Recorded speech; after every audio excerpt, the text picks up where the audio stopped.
श्री कृष्ण चैतन्य प्रभु नित्यानंद श्री अद्वैत राधा शिवासादि गौर भक्त।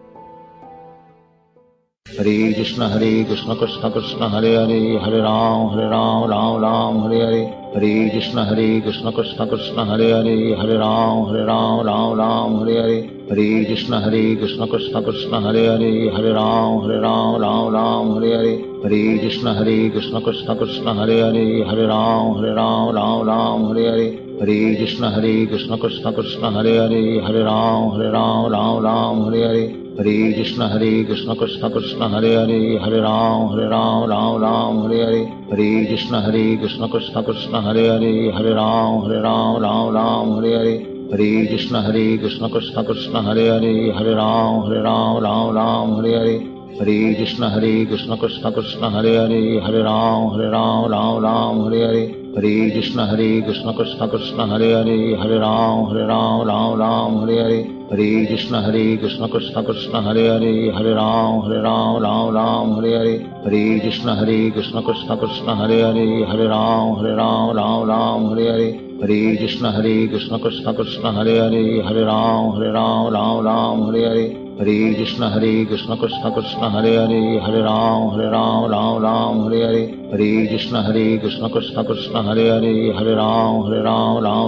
हरे हरे। हरे कृष्ण कृष्ण कृष्ण हरे हरे, हरे राम हरे हरे। हरे कृष्ण कृष्ण कृष्ण हरे हरे, हरे राम हरे हरे। हरे कृष्ण कृष्ण कृष्ण हरे हरे, हरे राम हरे हरे। हरे कृष्ण कृष्ण कृष्ण हरे हरे, हरे राम हरे हरे। हरे कृष्ण कृष्ण कृष्ण हरे हरे, हरे राम हरे हरे। हरे कृष्ण कृष्ण कृष्ण हरे हरे, हरे राम हरे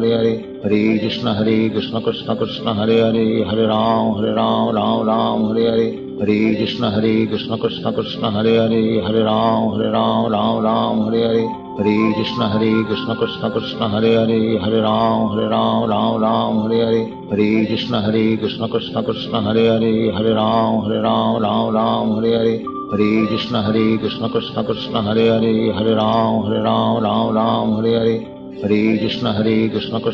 हरे हरे, हरे राम हरे हरे। हरे कृष्ण कृष्ण कृष्ण हरे हरे, हरे राम हरे हरे। हरे कृष्ण कृष्ण कृष्ण हरे हरे, हरे राम हरे हरे। हरे कृष्ण कृष्ण कृष्ण हरे हरे, हरे राम हरे हरे। हरे कृष्ण कृष्ण कृष्ण हरे हरे, हरे राम हरे हरे। हरे कृष्ण कृष्ण कृष्ण हरे हरे, हरे राम हरे हरे। हरे कृष्ण कृष्ण कृष्ण हरे हरे, हरे राम हरे हरे। हरे कृष्ण कृष्ण कृष्ण हरे हरे, हरे राम हरे हरे। हरे कृष्ण कृष्ण कृष्ण हरे हरे, हरे राम हरे हरे। हरे कृष्ण कृष्ण कृष्ण हरे हरे, हरे राम हरे हरे। हरे कृष्ण कृष्ण कृष्ण हरे हरे, हरे राम हरे हरे। हरे कृष्ण कृष्ण कृष्ण हरे हरे, हरे राम हरे हरे। हरे कृष्ण कृष्ण कृष्ण हरे हरे, हरे राम हरे हरे। हरे कृष्ण कृष्ण कृष्ण हरे हरे, हरे राम हरे हरे। हरे कृष्ण कृष्ण कृष्ण हरे हरे, हरे राम हरे हरे। हरे कृष्ण कृष्ण कृष्ण हरे हरे, हरे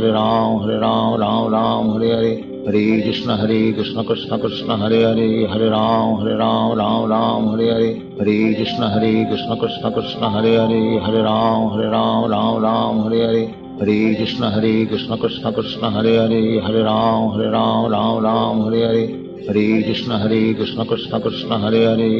हरे कृष्ण कृष्ण कृष्ण हरे हरे, हरे राम हरे हरे। हरे कृष्ण कृष्ण कृष्ण हरे हरे, हरे राम हरे हरे। हरे कृष्ण कृष्ण कृष्ण हरे हरे, हरे राम हरे हरे। हरे कृष्ण कृष्ण कृष्ण हरे हरे, हरे राम हरे हरे। हरे कृष्ण कृष्ण कृष्ण हरे हरे, हरे राम हरे हरे। हरे कृष्ण कृष्ण कृष्ण हरे हरे, हरे राम हरे हरे। हरे कृष्ण कृष्ण कृष्ण हरे हरे, हरे राम हरे हरे। हरे कृष्ण कृष्ण कृष्ण हरे हरे, हरे राम राम राम हरे हरे, हरे कृष्ण कृष्ण कृष्ण हरे हरे, हरे राम राम हरे हरे, हरे कृष्ण कृष्ण कृष्ण हरे हरे, हरे राम राम हरे हरे, हरे कृष्ण कृष्ण कृष्ण हरे हरे, हरे राम राम हरे हरे, हरे कृष्ण कृष्ण कृष्ण हरे हरे, हरे राम राम हरे हरे, हरे कृष्ण कृष्ण कृष्ण हरे हरे, हरे राम राम हरे हरे, हरे कृष्ण कृष्ण कृष्ण हरे हरे, हरे राम हरे हरे, हरे कृष्ण कृष्ण कृष्ण हरे हरे, हरे राम हरे हरे, हरे कृष्ण कृष्ण कृष्ण हरे हरे, हरे राम हरे हरे, हरे कृष्ण कृष्ण कृष्ण हरे हरे, हरे राम हरे हरे, हरे कृष्ण कृष्ण कृष्ण हरे हरे, हरे राम हरे हरे, हरे कृष्ण कृष्ण कृष्ण हरे हरे, हरे राम हरे हरे, हरे कृष्ण कृष्ण कृष्ण हरे हरे, हरे राम हरे हरे, हरे कृष्ण कृष्ण कृष्ण हरे हरे, हरे राम हरे हरे, हरे कृष्ण कृष्ण कृष्ण हरे हरे, हरे राम हरे हरे, हरे कृष्ण कृष्ण कृष्ण हरे हरे, हरे राम हरे हरे, हरे कृष्ण कृष्ण कृष्ण हरे हरे, हरे राम हरे हरे, हरे कृष्ण कृष्ण कृष्ण हरे हरे, हरे राम हरे हरे, हरे कृष्ण कृष्ण कृष्ण हरे हरे, हरे राम हरे हरे, हरे कृष्ण कृष्ण कृष्ण हरे हरे, हरे राम हरे हरे, हरे कृष्ण कृष्ण कृष्ण हरे हरे, हरे राम हरे हरे, हरे कृष्ण कृष्ण कृष्ण हरे हरे, हरे राम हरे हरे, हरे कृष्ण कृष्ण कृष्ण हरे हरे, हरे राम हरे हरे, हरे कृष्ण कृष्ण कृष्ण हरे हरे, हरे राम हरे हरे, हरे कृष्ण कृष्ण कृष्ण हरे हरे, हरे राम हरे हरे, हरे कृष्ण कृष्ण कृष्ण हरे हरे, हरे राम हरे हरे, हरे कृष्ण कृष्ण कृष्ण हरे हरे,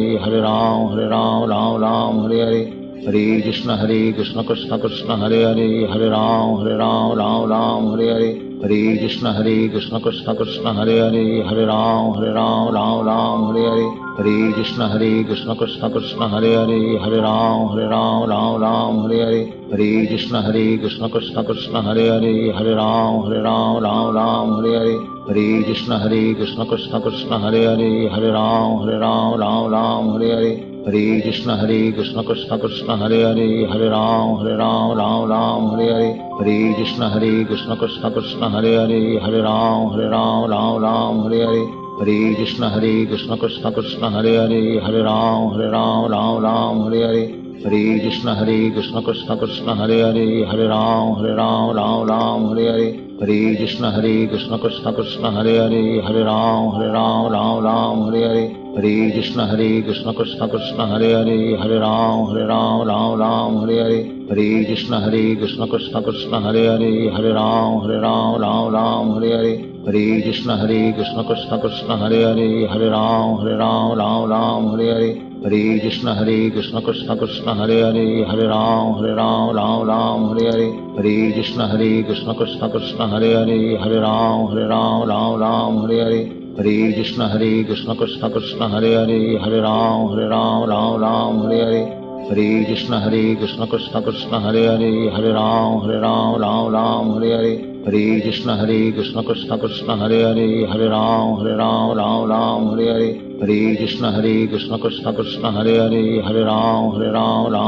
हरे हरे, हरे कृष्ण कृष्ण कृष्ण हरे हरे, हरे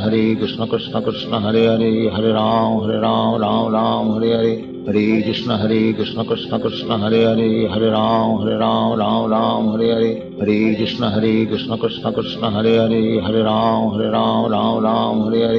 हरे कृष्ण कृष्ण कृष्ण हरे हरे, हरे राम हरे हरे, हरे कृष्ण कृष्ण कृष्ण हरे हरे, हरे राम हरे हरे, हरे कृष्ण कृष्ण कृष्ण हरे हरे, हरे राम हरे हरे, हरे कृष्ण कृष्ण कृष्ण हरे हरे, हरे राम हरे हरे, हरे कृष्ण कृष्ण कृष्ण हरे हरे, हरे राम हरे हरे, हरे कृष्ण कृष्ण कृष्ण हरे हरे, हरे राम हरे हरे, हरे कृष्ण कृष्ण कृष्ण हरे हरे, हरे राम हरे हरे, हरे कृष्ण कृष्ण कृष्ण हरे हरे, हरे राम हरे हरे, हरे कृष्ण कृष्ण कृष्ण हरे हरे, हरे राम हरे हरे, हरे कृष्ण कृष्ण हरे हरे, हरे राम राम राम हरे हरे, हरे कृष्ण कृष्ण कृष्ण हरे हरे, हरे राम राम हरे हरे, हरे कृष्ण कृष्ण कृष्ण हरे हरे, हरे राम राम हरे हरे, हरे कृष्ण कृष्ण कृष्ण हरे हरे, हरे राम राम हरे हरे, हरे कृष्ण कृष्ण कृष्ण हरे हरे, हरे राम राम हरे हरे, हरे कृष्ण कृष्ण कृष्ण हरे हरे, हरे राम हरे हरे, हरे कृष्ण कृष्ण कृष्ण हरे हरे, हरे राम हरे हरे।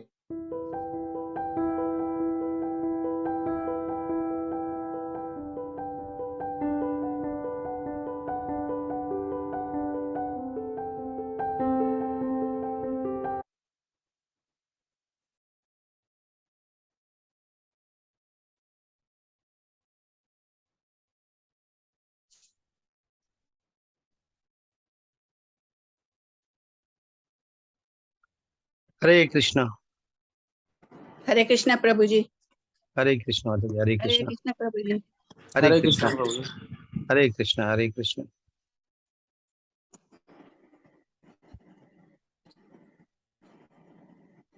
हरे कृष्णा प्रभु जी। हरे कृष्णा माता जी। हरे कृष्णा प्रभु जी। जो ओवरसीज से हैं, जिनके यहाँ इस समय 4:30 हो रहा है, वो अभी कनेक्टेड हुए हैं कि नहीं हुए हैं?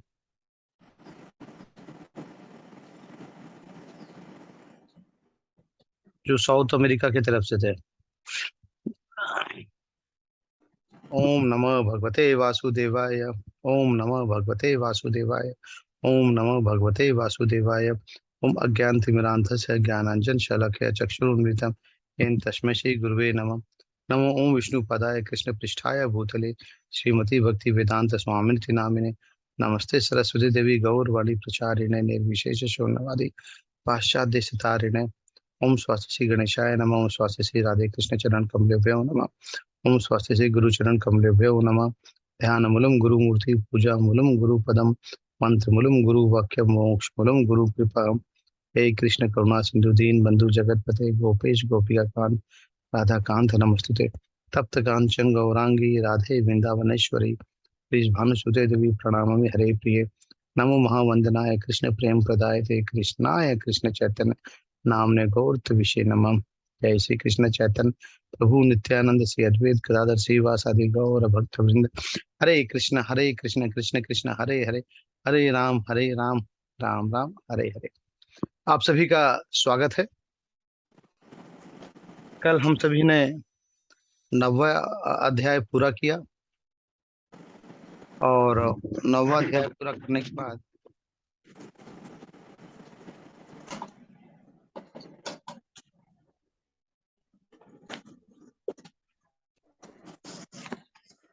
दसवां अध्याय 10 श्लोक तक की है। जी, कल हम सभी ने 9वां अध्याय पूरा किया। 9वां अध्याय पूरा करने के बाद हम सभी 10वां अध्याय शुरू किए, क्योंकि ईश्वर के विभूतियों के बारे में है और हम सभी ने 10वें श्लोक पे कल विराम लिया था। तो आज 11वें श्लोक से आगे बढ़ेंगे। कल के क्लास से ले जुड़े हुए किसी को कुछ प्रश्न है तो पूछ सकते हैं, अन्यथा मैं स्क्रीन शेयर करता हूँ और फिर हम आज की यात्रा को आगे बढ़ाते हैं। सुधीर प्रभु जी को अनम्यूट करना है। हरे कृष्ण प्रभु जी, अनम्यूट किए आपको। जी गुरु जी।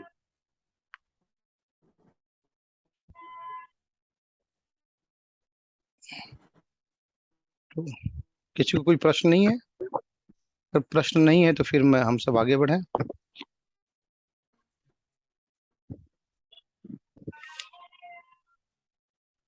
चलिए, तो आज का अध्याय शुरू करते हैं। ईश्वर का, कन्हैया का, हमारे विभूति योग के बारे में, ऐश्वर्य के बारे में हम जानेंगे। 11वां श्लोक है। तेषाम एव अनुकंपार्थम अहम अज्ञानजनम तमः नाश्यामि आत्मभावस्थ ज्ञानदीपेन भास्वतः। कन्हैया कह रहे हैं, मैं उन पर विशेष कृपा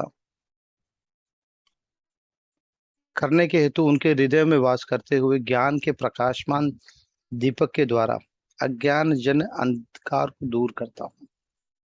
कन्हैया करें, मैं विशेष कृपा करने के हेतु उनके हृदय में, उनके मतलब हम सबके हृदय में वास करते हुए ज्ञान के प्रकाशमान दीपक के द्वारा अज्ञान जन अंधेरे को दूर करते हैं। यानी हमारे अंदर ईश्वर है, इस बात का जब हमको आभास हो जाता है, ईश्वर तो है ही है, एक मूड के अंदर भी होते हैं ईश्वर, लेकिन जब हमको इस बात का एहसास हो जाता है तो उस एहसास से जो ज्ञान का प्रकाश निकलता है उससे अंधकार दूर होता है। देखिए प्रभुपाद जी क्या कहते हैं।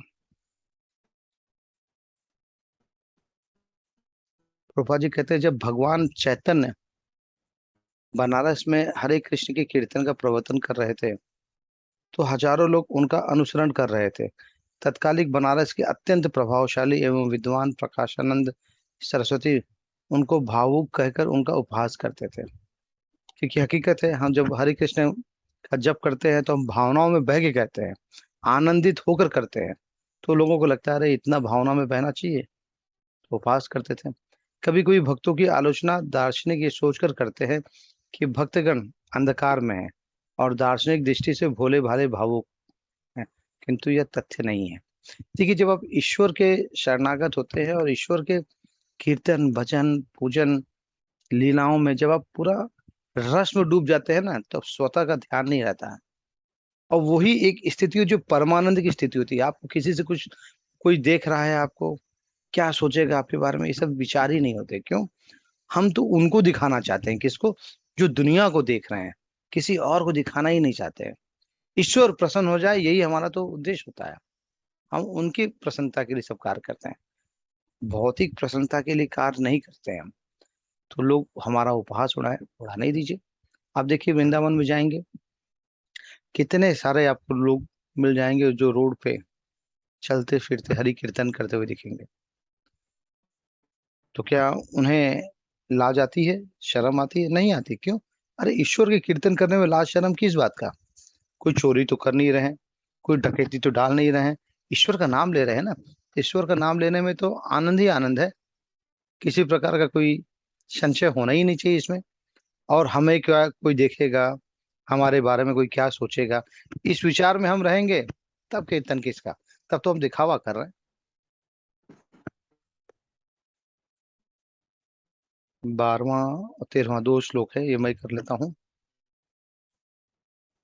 अर्जुन उवाच परम ब्रह्म परम धाम पवित्रम परमं भवान पुरुषं शाश्वतं दिव्यम आदिदेव च देवमजं विभुम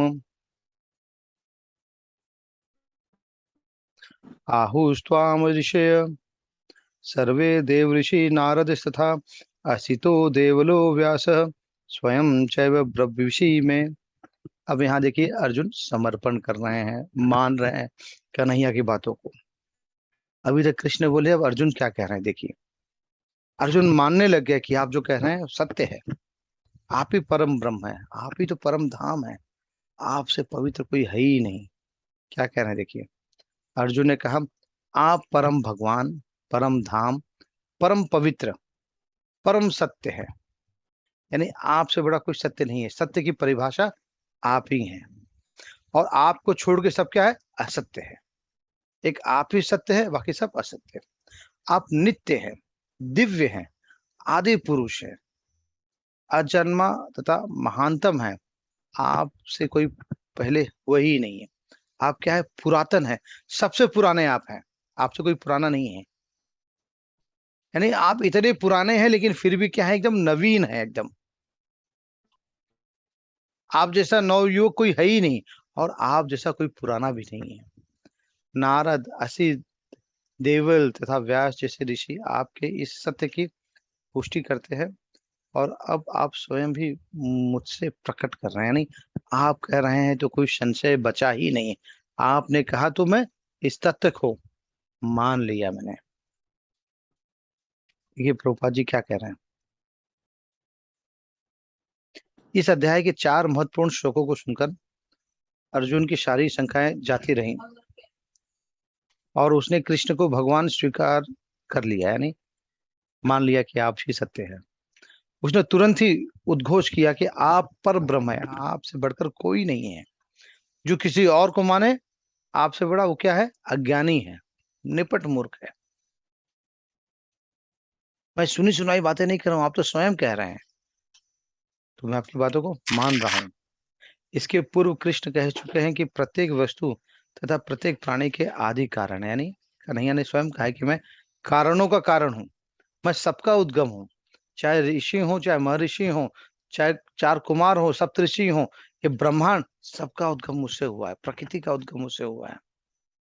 प्रत्येक देवता तथा प्रत्येक मनुष्य उन्हीं पर आश्रित है, चाहे 14 भुवन हो, चाहे हम आप हो, चाहे देवता हो, सब के सब उन्हीं पर आश्रित हैं। तो अर्जुन ने सरेंडर, समर्पण कर दिया, विश्वास कर लिया। लेकिन अगले अध्याय में हम देखेंगे कुछ और। सरेंडर तो कर लिया अर्जुन, तो मान लिया, लेकिन अर्जुन ने अपने मानने के अलावा दूसरों को मनाने के लिए क्या किया, वो 11वें अध्याय में हम देखेंगे। ये 14वें श्लोक से किसी को असाइन किया है माता जी ने? जी जी मत गुरु जी, मेरे को बोलना है। जी प्रभु जी, करिए। 14वां श्लोक भगवत गीता का, अध्याय 10।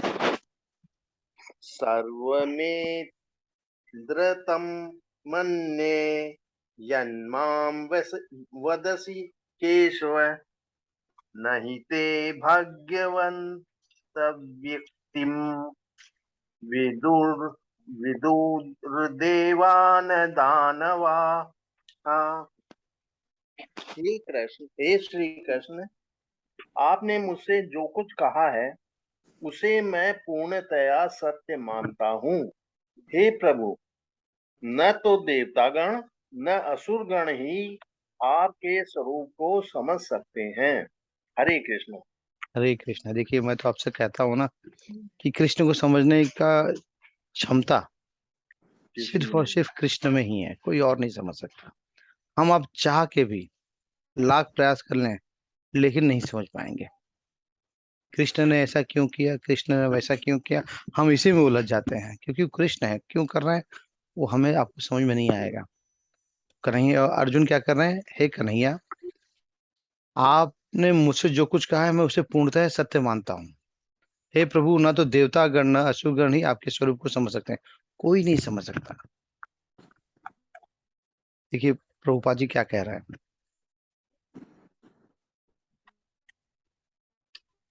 प्रभुपाद जी कह रहे हैं यहाँ पर अर्जुन इसकी पुष्टि करते हैं कि श्रद्धाहीन तथा आसुरी प्रकृति वाले लोग कृष्ण को नहीं समझ सकते हैं। जब देवता गण तक उन्हें नहीं समझ पाते, तो आधुनिक जगत के तथाकथित विद्वानों का क्या कहना? हम जिन्हें विद्वान कहते हैं वे भौतिक रूप से प्रगति किए हुए होंगे, लेकिन जब आधुनिकता की बात आती है तो साइंस का प्रमाण मानते हैं। लेकिन कन्हैया को किसी प्रमाण की आवश्यकता नहीं है। तो आध्यात्मिक जो उन्नति किया है वो प्रयास कर सकता है समझने का। भगवत कृपा से अर्जुन समझ गया कि परम सत्य कृष्ण ही है और वे संपूर्ण हैं। अतः हमें अर्जुन के पथ का अनुसरण करना चाहिए। उसे भगवत गीता का प्रमाण प्राप्त था, यानी हमें अर्जुन की भांति अर्जुन का अनुसरण करते हुए कृष्ण को पूर्ण ब्रह्म मानना चाहिए और समर्पित हो जाना चाहिए। हरे कृष्ण प्रभु। हरे कृष्ण। स्वयमेवात्मनात्मानं वेत्थ त्वं पुरुषोत्तम, भूत भावन भूतेश देव देव जगतपते। हे परम पुरुष, हे सबके उद्गम, हे समस्त प्राणियों के स्वामी, हे देवों के देव, हे ब्रह्मांड के प्रभु, निसंदेह एकमात्र आप ही अपने को अपनी अपनी अंतरंगी शक्ति से जानने वाले हैं। हरे यार, कृष्ण। अर्जुन भी कह रहे हैं ना, हे परम पुरुष, हे सबके उद्गम, हे समस्त प्राणियों के स्वामी, यानी हमारे यहाँ पे स्वामी कौन है? वही है। देवों के देव भी वही हैं, ब्रह्मांड के प्रभु भी वही हैं। निस्संदेह एकमात्र आप ही अपने को अपनी अंतरंगा शक्ति से जानने वाले हैं, यानी आप अपनी अंतरंगा यानी परा शक्ति जिसे कहते हैं, आप ही अपने को जानने वाले हैं, बाकी कोई नहीं जान सकता। देखिए क्या कहते हैं यहाँ पे प्रभुपाद जी। प्रभुपाद जी कहते हैं भगवत गीता कृष्ण की वाणी है, और चूंकि ये कृष्ण का तत्व विज्ञान है, अतः इसे कृष्ण से ही समझना चाहिए। इसलिए देखिए कहीं पे भी मिलावट नहीं है। 700 श्लोक है तो 700 श्लोक, हम अपने से श्लोक उसमें जोड़ नहीं सकते, नहीं घटा सकते हैं, जैसा कि अर्जुन ने किया है। इसे नास्तिकों से ग्रहण नहीं करना चाहिए। अब नास्तिकों से ग्रहण क्यों नहीं करना चाहिए, इसका भी कारण है। अगर नास्तिकों से ग्रहण करेंगे तो वे अपने विचार इसमें ऐड कर देंगे।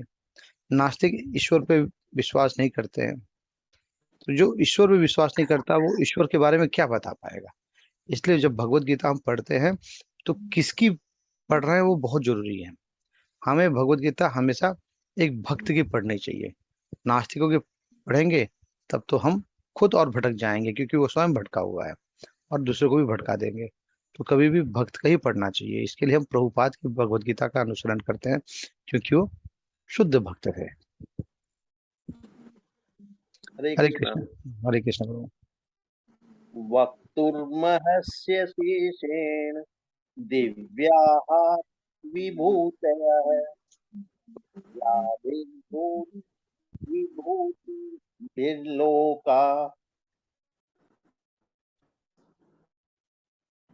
ये प्रभु जी आप कौन सा श्लोक कर रहे हैं? ये गुरु जी 16वां पढ़ रहे थे। जी पढ़िए पढ़िए प्रभु जी। 16 गुरु 17 दोनों कर दीजिए प्रभु जी। अच्छा गुरु जी। वक्तार्मस्य शेषेण दिव्याहात विभूतयः या विभूतिभिर्लोक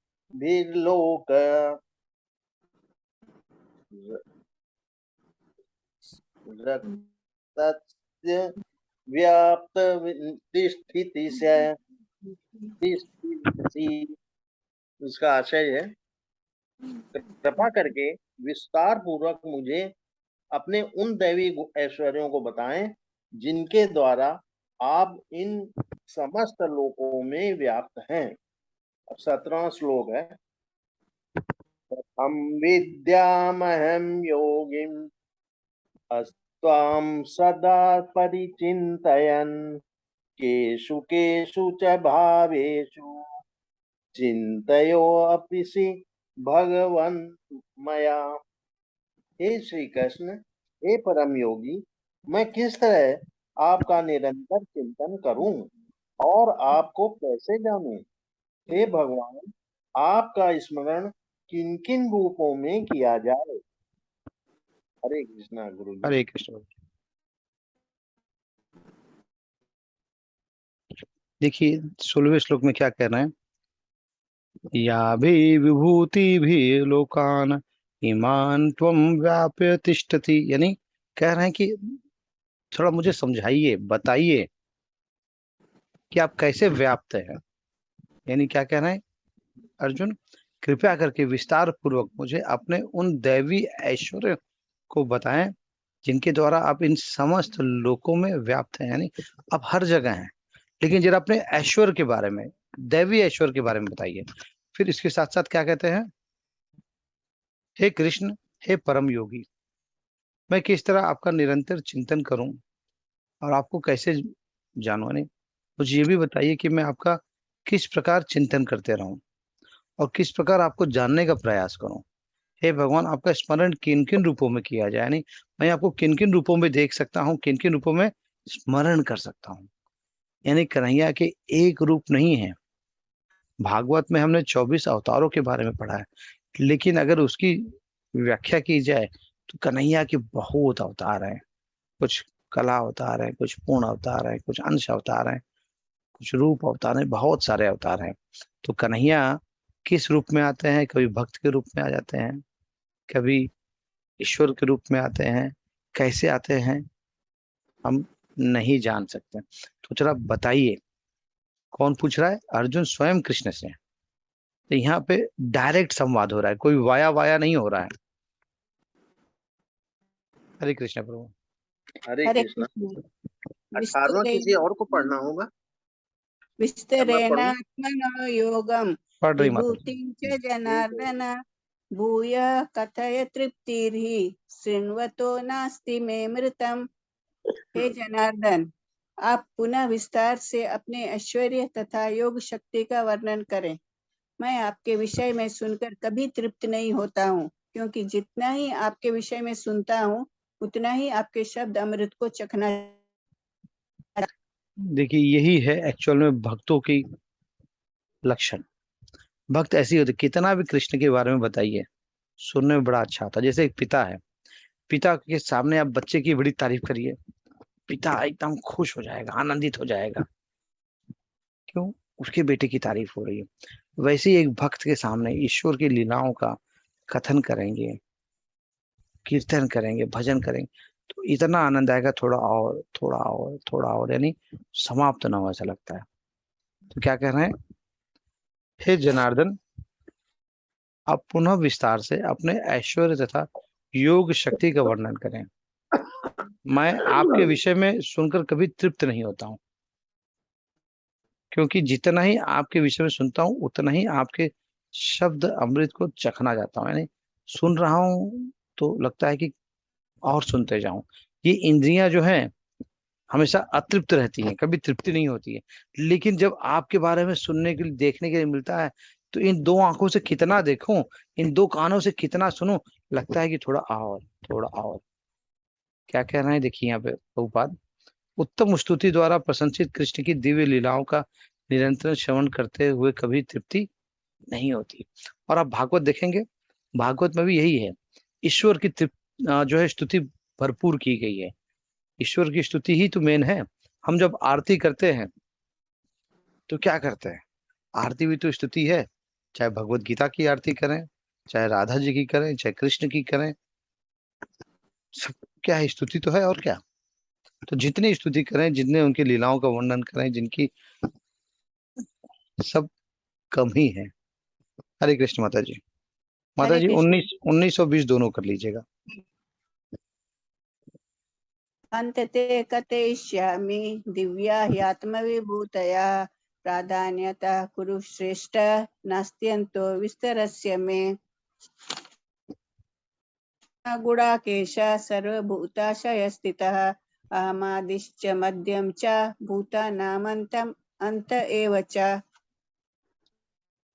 श्री भगवान ने कहा, हाँ, अब मैं तुमसे अपने मुख्य मुख्य वैभव युक्त रूपों का वर्णन करूंगा, क्योंकि हे अर्जुन, मैं समस्त जीवों के हृदयों में स्थित परमात्मा हूँ। मैं ही समस्त जीवों का आदि, मध्य तथा अंत हूँ। हरे कृष्ण प्रभु जी। हरे कृष्ण। देखिए क्या कह रहे हैं। अभी अर्जुन ने हमारे कन्हैया से, हमारे मुरारी जी से निवेदन किया कि तृप्ति नहीं हो रही है, जितना सुनता हूँ, जितना देखता हूँ, और इच्छा होती है। तो जरा बताइए आप। तो कन्हैया कह रहे हैं, अरे कितना बताऊं मैं, मेरी विभूतियां, मेरे ऐश्वर्य तो असीम है। चलो तुम मेरे भक्त हो, तुम्हें मैं कुछ कुछ मुख्य विभूतियां बताता हूँ। क्या कहना है? हाँ, अब मैं तुमसे अपने मुख्य मुख्य वैभव युक्त रूपों का वर्णन करूंगा, क्योंकि ये अर्जुन मेरे ऐश्वर्य असीम है, एंडलेस है। जैसे हम जब समुद्र देखते हैं तो समुद्र की सीमा का हमको पता नहीं लगता। एक छोर पे खड़े हो जाते हैं, दूसरा छोर दिखता ही नहीं, ऐसा लगता है कि हर जगह पानी ही पानी है, सब उसका एंड नहीं दिखता। वैसे ही हमारे कन्हैया जो है असीम है। जब आप फ्लाइट से जाते हैं और अगर आपके पास में विंडो सीट है, तो आप बाहर क्या देखते हैं कि बाहर तो सिर्फ बादल ही बादल है, और कहाँ तक बादल है पता नहीं, हर जगह बादल दिखता है आपको। तो वैसे कन्हैया का ऐश्वर्य असीम है। और फिर अगले श्लोक में क्या कहते हैं? हे अर्जुन, मैं समस्त जीवों के हृदय में स्थित परमात्मा हूँ। यानी हमारे आपके हृदय में ये रिक्तता नहीं है, हमारा आपका हृदय में परमात्मा का वास है। मैं ही समस्त जीवों का आदि, मध्य और अनंत हूँ, यानी मैं ही अनादि हूँ। अभी चलिए, मेरा एक छोटा सा प्रश्न है आपसे कि हमारे हृदय में जो निवास कर रहे हैं वो परमात्मा है। तो आप सभी ने जाना है कि विष्णु के 3 स्वरूप होते हैं। उसमें से कौन से स्वरूप जो हैं परमात्मा रूप में हमारे हृदय में निवास करते हैं? मैंने आप लोगों को बताया हूँ, देखो आप लोग को कितना याद है। ब्रह्म ज्योति। बिल्कुल नहीं माता जी। ब्रह्म ज्योति तो माता जी जो निर्विकार है वो लोग वो मानते हैं, हम ब्रह्म ज्योति को मानते नहीं, क्योंकि ब्रह्म ज्योति निकल कहाँ से रही, हम उसको मानते हैं। यानी स्रोत हमें ज्योति दिख रही है, लेकिन हाँ, ज्योति कहीं से तो होती है। जैसे उजाला है, बल्ब ऑन करते हैं ना तो उजाला दिखता है, तो उजाला किससे आ रहा है? बल्ब से आ रहा है ना। तो जी। ब्रह्म ज्योति तो है, नो डाउट, ब्रह्म ज्योति गलत नहीं है, लेकिन ब्रह्म ज्योति को ज्योति प्रदान करने वाला कौन है, हम उसको उसकी बात कर रहे हैं। तो बताइए, हमारे आपके हृदय में परमात्मा स्वरूप कौन है? परमात्मा। हाँ, परमात्मा है ना। कृष्ण परमात्मा कन्हैया। है। तो कृष्ण परमात्मा। जी प्रभु जी। कृष्ण भगवान।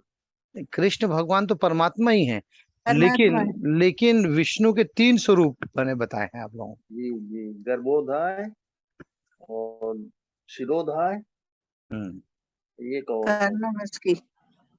हम्म?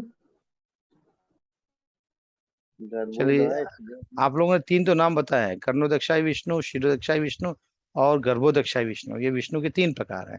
कर्णोदक्षाय विष्णु को ही महाविष्णु भी बोलते हैं। ठीक है। अभी हमारे आपके हृदय में इन तीनों में से किसका निवास है, ये बताइए। शिरोधाय विष्णु का है। हम्म। शिरोधाय। शिरोदक्षाय विष्णु। जी। जी सही कह रहे हैं। हमारे आपके हृदय में शिरोदक्षाय विष्णु का ही निवास है। कर्णोदक्षाय विष्णु महाविष्णु है, जिनके नासिका से जब वो श्वास छोड़ते हैं तो सब षष्ठी। ब्रह्मांड का, सृष्टि का निर्माण होता है। श्वास लेते हैं तो सबका प्रलय हो जाती है। गर्भोदक्षाई विष्णु सभी ब्रह्मांडों में जाकर के सबको जीवंत कर देते हैं। और क्षीरोदक्षाई विष्णु है, हम सभी के हृदय में परमात्मा स्वरूप में निवास करते हैं। तो जब हमारी मृत्यु होती तो जाता कौन है? यही आत्मा जाती है। यानी आत्मा भी गई और परमात्मा भी चलेगी, बचा क्या है? ये स्थूल शरीर, बाकी सब तो चले गए। हरे कृष्ण माता जी। हरे कृष्ण। हरे कृष्ण। आदित्यानाम अहम विष्णु। माता जी, शायद किसी को कोई प्रश्न है। हरे कृष्ण प्रभु जी। जी। प्रभु जी, परमात्मा और ईश्वर में अंतर है, क्योंकि भगवान ने 18वें अध्याय में बोला है कि ईश्वर अहम सर्वभूताना। बिल्कुल प्रभु जी, अंतर परमात्मा, देखिए अभी आपने ये बड़ा ही बेसिक सा प्रश्न पूछा है। क्योंकि ये हमने चर्चा बहुत पहले की थी, यानी शायद जब क्लास हमारी स्टार्ट हो रही थी तभी हमने चर्चा की थी कि परमात्मा, ब्रह्म में और ईश्वर में अंतर क्या है। ईश्वर को हम परमेश्वर भी बोलते हैं, ईश्वर को हम भगवान भी बोलते हैं, ये एक ही तरह से नाम है, लेकिन इनमें अंतर क्या है हमने इसकी चर्चा की थी। अगर आप में से कोई बताना चाहे तो बता सकते हैं। हम लोगों ने, ईश्वर से आता क्या? देवी देवता से है क्या? ईश्वर से से। प्रभु जी ये तो हम लोगों ने चर्चा कर चुके हैं। अब मैं जी प्रश्न आप लोगों से पूछ रहा हूँ, बताइए। जी। सुप्रीम पावर परमात्मा ही है। हाँ, लेकिन अभी प्रभु जी ने जो सवाल किया है उसका उत्तर बताइए तो सही। ईश्वर। बताइए बताइए, याद करिए जरा थोड़ा सा। क्या है, देखिए हम लोग क्लास खत्म कर लें जरूरी नहीं है, लेकिन जितना भी करें उनको जी। उसको पूर्ण रूप से समझने का प्रयास करें। भाई प्रभु ने प्रश्न उठाया कि अरे परमेश्वर ईश्वर क्या है, परमात्मा क्या है, सब अलग है कि एक ही है, जरा उसको थोड़ा सा जरा बताइए। परमात्मा मेरे हिसाब से सब परम है, मतलब परम आत्मा। तो उसमें कोई चीज शेष नहीं रह जाती। उसमें प्रभु 9 जी। गुण भी रहते हैं कि वो कभी बूढ़े नहीं होते, हमेशा आकर्षक रहते हैं और उनमें परिवर्तन नहीं होता। वो आज भी वैसे ही जवान दिखते हैं, उनमें बुढ़ापा नहीं आएगा। और उनका उनमें असीमित बल है, असीमित ऐश्वर्य है। ये सब परमात्मा के विशेष गुण हैं जिनका हम। कोई और बताना चाहेंगे? प्रभु जी, मैं बताऊं कुछ? जी जी बिल्कुल बताइए प्रभु जी। जो ब्रह्म है वो ज्योतिर्बिंद को, जो भगवान है उसको जो पर ब्रह्म कहते हैं। परमात्मा, परमेश्वर परमात्मा जो है परमेश्वर जो है सभी रूपों में होता है, जिसकी हम पूजा करते हैं। और परमात्मा जो है सारे गुण है जो परमेश्वर के, लेकिन वो रूपों में भगवान जो है कृष्ण राम के रूप में नहीं आता, जैसा मुझे लगभग थोड़ा सा सही आपने बताया प्रभु जी। चलिए समय न लेते हुए मैं ही आपको लोग बताता हूँ। मैं 3 चीजों की परिभाषा आप लोग को बता रहा हूँ, उसे समझिएगा। ब्रह्म, जिसे अभी माता जी ने ब्रह्म ज्योति की चर्चा की ना अभी, तो परम तत्व जो होता है, परम तत्व का जो निराकार स्वरूप होता है, परम तत्व का निराकार स्वरूप को ही हम ब्रह्म कहते हैं। इसे आप ब्रह्म ज्योति मान लीजिए, निर्गुण मान लीजिए, निर्विकार मान लीजिए, निराकार मान लीजिए, ये आपका ब्रह्म है। अब दूसरा है परमात्मा। परमात्मा निराकार नहीं है, परमात्मा साकार है। अगर वो साकार है तभी हमारे हृदय में, निराकार रहेगा तो हमारे हृदय में भी हो सकता है, हमारे आंखों में हो सकता है, आसमान में, पानी में, जल में, हर जगह हो सकता है ना। लेकिन परमात्मा क्या है? साकार है, सगुण है, यानी वही परम तत्व का साकार स्वरूप। ब्रह्म क्या था? परम तत्व का निराकार स्वरूप था, और परम तत्व के ही साकार स्वरूप जो है आपका परमात्मा हुआ। अब चलिए चर्चा करते हैं परमेश्वर को। परमेश्वर क्या है? साकार भी है, सगुण भी है। लेकिन परमात्मा और परमेश्वर में 2 अंतर है। सॉरी, दोनों एक ही मुख्य अंतर है, 2 अंतर ले लीजिए। चलिए, परमेश्वर और परमात्मा में मुख्य 2 अंतर क्या है? एक कि परमात्मा लीलाएं नहीं करते हैं, परमात्मा अवतार नहीं लेते हैं, और परमेश्वर क्या है? अवतार लेते हैं, लीलाएं करते हैं। कभी नरसिंह रूप में आते हैं, कभी श्री राम जी के रूप में आते हैं, कभी कन्हैया के रूप में आते हैं, कभी आने वाले समय में कल्कि रूप में आएंगे। और दूसरा बड़ा अंतर है कि परमात्मा का कोई धाम नहीं है, और हमारे परमेश्वर का धाम है, गोलोक, वैकुंठ, ये सब धाम है। तो हम इन्हीं परमेश्वर को कभी परमेश्वर करके कहते हैं, सूचित करते हैं, कभी हम इन्हें ईश्वर करके सूचित करते हैं, कभी हम भगवान कह के सूचित करते हैं। तो चाहे भगवान बोले, चाहे परमेश्वर बोले, चाहे ईश्वर बोले, ये एक ही है। तो मुख्यतः ब्रह्म हमने जाना, परमेश्वर जाना हमने, और परमात्मा, 3 चीज जाना हमने। उम्मीद करता हूँ कि सबके डाउट्स क्लियर हो गए होंगे। जी, थैंक यू प्रभु जी। हरे जी प्रभु कृष्ण। जी, हरे जी, कृष्ण। हरे कृष्ण माता जी।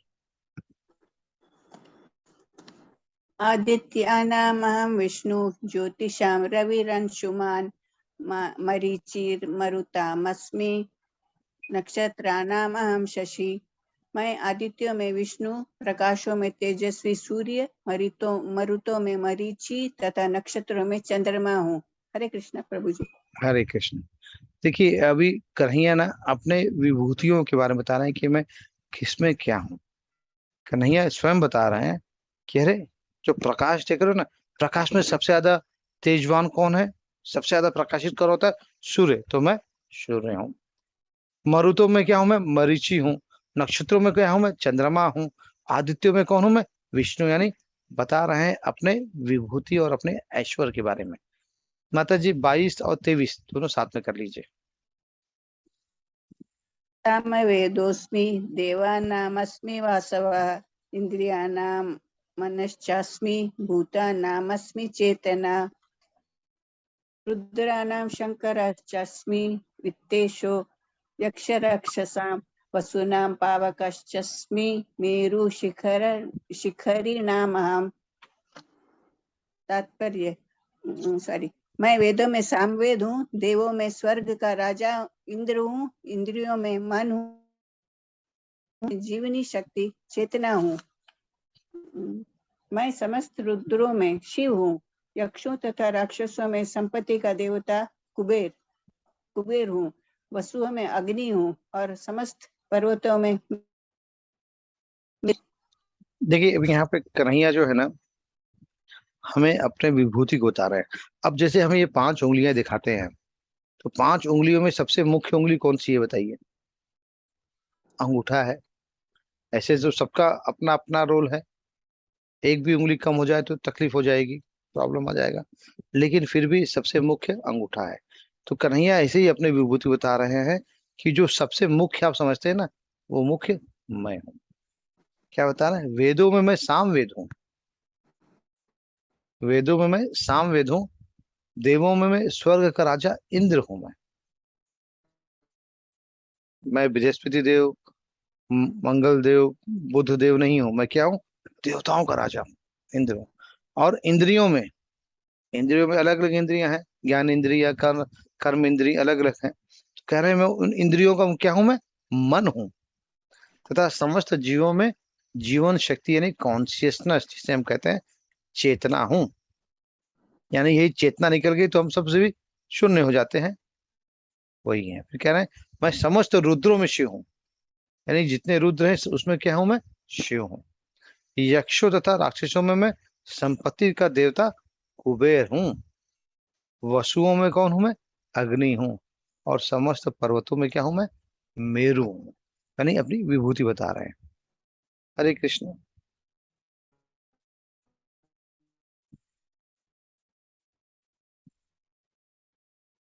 हरे कृष्ण। आवाज आ रही मेरी? प्रभु जी मेरा हो गया है, किसी और का है। किसका है माता जी?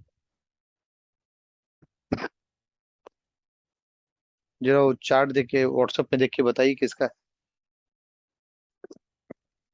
तब तक मुझे काढ़ा मिला है पीने के लिए, मैं काढ़े का टेस्ट लेता हूँ। नेहा माता जी। नेहा माता जी हैं क्लास में? उसके बाद गीता ज्ञान माता जी।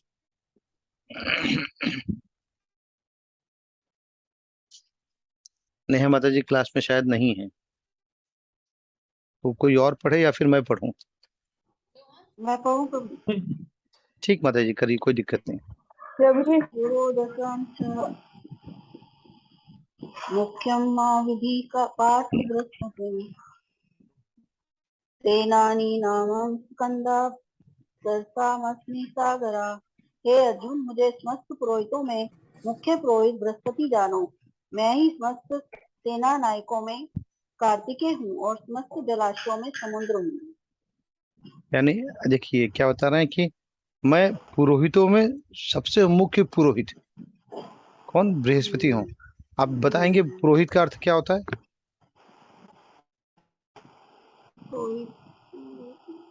पुजारी। जो पूर्व का हित करे वो पुरोहित होता है। यानी जो आपके परिवार का कल्याण करे वो पुरोहित। उसमें मुख्य पुरोहित किसे बोले? बृहस्पति को। मैं ही समस्त सेना नायकों में कार्तिकेय हूँ, क्योंकि देवताओं के जो सेना नायक हैं वो शिव जी के पुत्र कार्तिकेय हैं। और समस्त जलाशयों में, यानी जहां पे भी पानी आप देख रहे हैं उन जलाशयों में सबसे मुख्य क्या हूं? मैं समुद्र हूँ, क्योंकि सभी तो समुद्र में आके मिलते हैं, तो मैं समुद्र हूँ। हरे कृष्ण।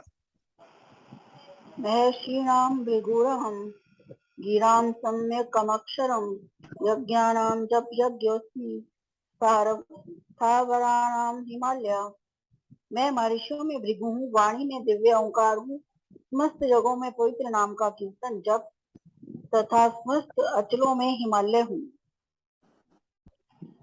कह रहे हैं कि जो महर्षि हैं उन महर्षियों में मैं कौन हूँ? भृगु। भृगु हूँ। वाणी में हम दिन भर कुछ भी बोलते रहते हैं ना, मुझे कुछ भी नहीं चलेगा। कह रहे हैं वाणी में मैं ओमकार हूँ, क्योंकि ओम बहुत शुद्ध है, बहुत प्रभावी है। तो मैं वाणी में ओम ओम हूँ। समस्त यज्ञों में पवित्र नाम का कीर्तन हूँ। यानी क्या है? सब यज्ञ में सबसे मुख्य क्या हूं? मैं जप हूं, क्योंकि जप रूपी यज्ञ सबसे पवित्र है। और समस्त अचलों में मैं, अचल मतलब जो हिलने वाला ना हो, स्थायी होता है, उसमें मैं क्या हूँ? हिमालय हूँ। हरे कृष्ण। अश्वस्था सर्ववृक्षाणां देवऋषीणां च नारदा गंधर्वाणां चित्ररथा सिद्धानां कपिलो मुनि। मैं समस्त वृक्षों में अश्वत्थ हूँ, और देव ऋषियों में नारद हूँ, मैं गंधर्वों में चित्ररथ हूँ और सिद्ध पुरुषों में कपिल मुनि हूँ। देखिए, कपिल मुनि जो थे ना, देवहूति के पुत्र थे। देवहूति के पुत्र कपिल, ये भी 24 अवतारों में, ईश्वर के 24 अवतारों में से एक ये भी हैं। कन्हैया क्या अपनी विभूति के बारे में बता रहे हैं कि समस्त वृक्षों में मैं अश्वत्थ हूँ। अश्वत्थ का वृक्ष जानते हैं आप, जिसे हम बरगद का पेड़ कहते हैं। और देव ऋषि में मैं कौन हूँ? नारद हूँ। गंधर्वों में मैं कौन हूँ? चित्ररथ हूँ। और सिद्ध पुरुषों में मैं कपिल मुनि हूँ। यानी हर चीज में बता रहे हैं। ये भी बताएंगे मछली में कौन हूँ, घोड़े में कौन हूँ, पहाड़ में कौन हूँ, देव ऋषियों में कौन हूँ, देवों में कौन हूँ, जल में कौन है, सब में बता रहे हैं मुख्य मुख्य। हरे कृष्णा। माता जी 27 और 28 दोनों कर लीजिएगा। उच्च श्रवस्तम सर्वानां विद्धि मामृतोद्भवम् ऐरावतं गजेन्द्राणां नराणां च नराधिपम्। घोड़ों में मुझे उच्च श्रवा जानो, जो अमृत के लिए समुद्र मंथन के समय उत्पन्न हुआ था। गजराजों में मैं ऐरावत हूँ तथा मनुष्यों में राजा हूँ। देखिए क्या कह रहे हैं, घोड़ों में नहीं, घोड़े जितने घोड़े हैं उसमें सबसे श्रेष्ठ घोड़ा कौन है? उच्छश्रवा। ये कौन घोड़ा है उच्छश्रवा? ये जब हम देवताओं ने समुद्र मंथन किया था तो उसमें से प्रकट हुए थे ये।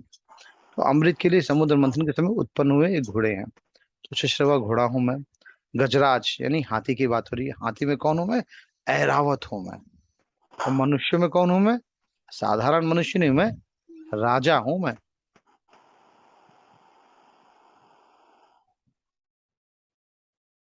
आयुधानां वज्रं धेनूनामस्मि कामधुक् प्रजनश्चास्मि कंदर्प सर्पाणामस्मि वासुकी। मैं हथियारों में वज्र हूँ, गायों में सुरभि, संतति उत्पत्ति के कारणों में प्रेम के देवता कामदेव तथा सर्पों में वासुकी हूँ। है ना, अध्याय का नाम ही है विभूति योग, यानी ईश्वर की विभूतियों के बारे में चर्चा। तो बता रहे हैं उसी विभूति में क्या बता रहे हैं कि मैं हथियारों में क्या हूं मैं? वृक्ष हूं मैं। गायों में कौन हूं मैं? सुरभि गाय। क्योंकि जब सुरभि गाय का देखिए ऐसा वो सुंदर वर्णन है भागवत में कि जब इंद्र को अपनी गलती का एहसास हुआ कि अरे मैं तो ये साधारण सा ग्वाला समझ रहा था और गोवर्धन की पूजा करने की वजह से मैं कुपित होके खूब वर्षा की, अपनी गलती का एहसास हुआ। तो इंद्र के पास इतनी क्षमता नहीं थी, इतनी हिम्मत नहीं थी कि वो कृष्ण का सामना कर सकें। तो उन्होंने क्या किया, आगे पहले सुरभि गाय को किए, सुरभि गाय को आगे किए, पीछे हुए। क्योंकि गाय को देख के कृष्ण क्रोधित नहीं होते हैं। गाय को देखते ही कृष्ण का प्रेम उमड़ पड़ता है। कृष्ण बहुत प्रेम करते हैं गौ से। तो इसलिए उनको आगे किए कि उन गौ माता की वजह से मैं सुरक्षित रहूंगा और मुझे क्षमा याचना करने का अवसर मिलेगा। तो गायों में कौन है? सुरभि है। संतति उत्पत्तियों के कारणों में प्रेम के देवता कामदेव। कह रहे हैं संतति उत्पत्ति कब होती है? संतति उत्पन्न होने के लिए प्रेम की आवश्यकता होती है। प्रेम कहाँ से उत्पन्न होता है? कामदेव से। तो मैं कामदेव हूँ। और सर्पों में मैं साधारण कोबरा वगैरह नहीं हूं, मैं क्या हूं? वासुकी हूं मैं। वासुकी कौन थे? जिनकी वजह से ही समुद्र मंथन हो पाया था। हरे कृष्ण। अनन्तश्चास्मि नागानां वरुणो यादसामहं पितॄणां यर्मा चास्मि यमा सेमतामहम्। अनेक फणों वाले नागों में मैं अनंत हूँ और जलचरों में वरुण देव हूँ। मैं पितरों में यरमा तथा नियमों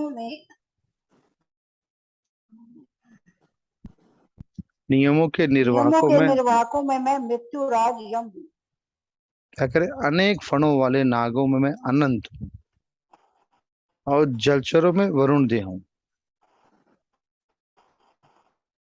जलचरी जो जलचर होते हैं, जो इसे हम अंग्रेजी में एम्फीबियंस बोलते हैं, जो पानी में रहते हैं, उनमें क्या हूं मैं? वरुण देव हूँ। मैं पितरों में कौन हूँ? अयरमा हूँ। और नियमों को के निर्वाहकों में, यानी नियम को लागू करने वालों में मैं यमराज हूं। मैं मृत्यु के देवता यमराज हूं मैं। हरे कृष्ण।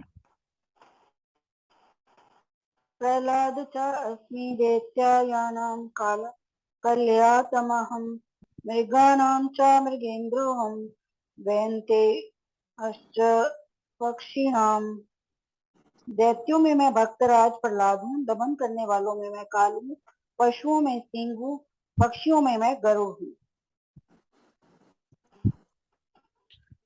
क्या कह रहे हैं?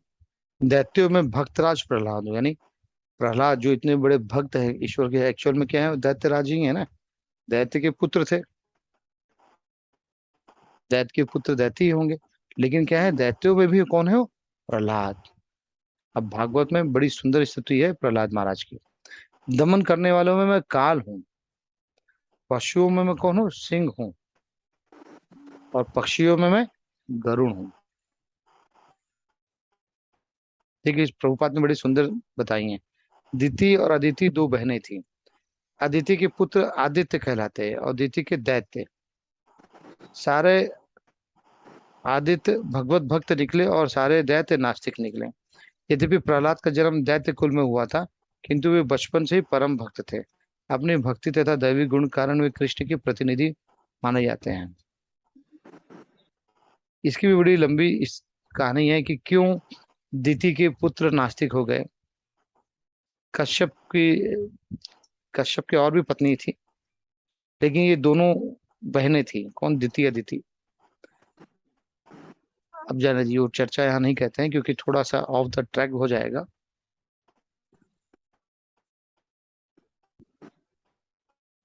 हरे कृष्णा। ये आप लोग जानना चाहें तो बताऊं मैं? जी प्रभु जी। बताऊं मैं? सुनना जी चाहेंगे आप जी लोग? जी जी। देखिए, दिति और अदिति ये दोनों बहनें थी, और अदिति को पुत्र थे। उनके जो पुत्र थे सभी देवता हुए।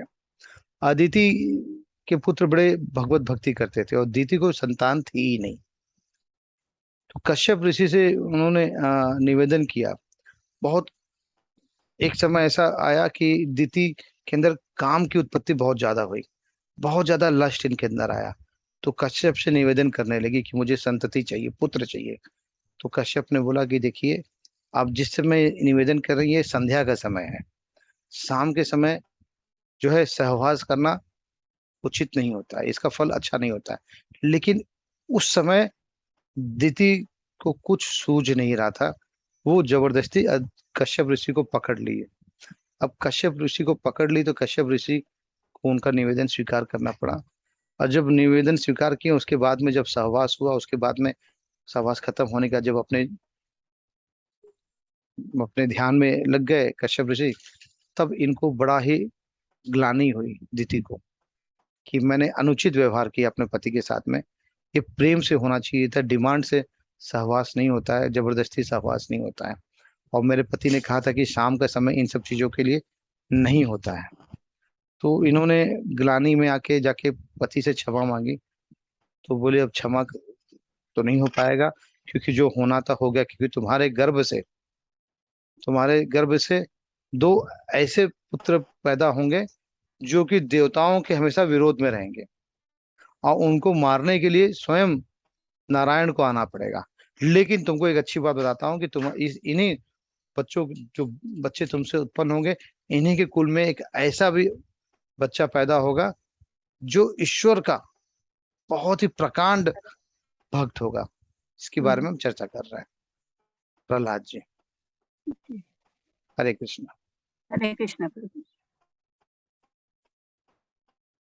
पवनापवतामस्मि रामाशस्त्रभृतात्महं शशानाम कष्टास्मि श्रोत्समास्मि जाह्नवी।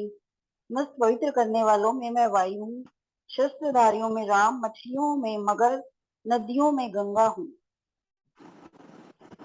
क्या कहना है? मैं समस्त पवित्र करने वालों में वायु, शस्त्रधारियों में राम। यानी देखिए, राम और कृष्ण में अंतर यही है ना। राम हमेशा धनुष धारण करते हैं, यानी शस्त्र उनके पास हमेशा होता था। श्री राम जी के पास शस्त्र, और हमारे कन्हैया के पास क्या होता है? शस्त्र नहीं होता है, क्या होता है? बांसुरी होती है। मछलियों में क्या है? वो मगर है। और नदियों में कौन है? नदियों में प्रमुख कौन माना जाता है? गंगा। प्रभु जी प्रभुपाद तात्पर्य में क्या बता रहे हैं? समस्त जलचरों में मगर सबसे बड़ा और मनुष्य के लिए सबसे घातक होता है। अतः मगर कृष्ण का प्रतिनिधित्व करता है। और नदियों में भारत में सबसे बड़ी माँ गंगा है। रामायण के भगवान राम जो श्री कृष्ण के अवतार हैं, योद्धाओं में सबसे अधिक शक्तिशाली हैं, सबसे अधिक शक्तिशाली हैं। क्योंकि जब शूर्पणखा का जब नाक काटे थे, तो उस समय उनके जो दो भाई आए थे, वो 14,000 सेना लेके आए थे। 14,000 सेना लेके आए थे। 14,000 सेना को अकेले श्री राम जी ने समाप्त किया था। चाहते तो मार सकते थे किसको? शूर्पणखा को भी, लेकिन शूर्पणखा को नहीं मारे। क्यों? क्योंकि आगे की लीला करनी थी ना। रावण का वध कैसे होता अगर शूर्पणखा को छोड़ मार देते तो? हरे कृष्ण। प्रभु जी हरे कृष्ण।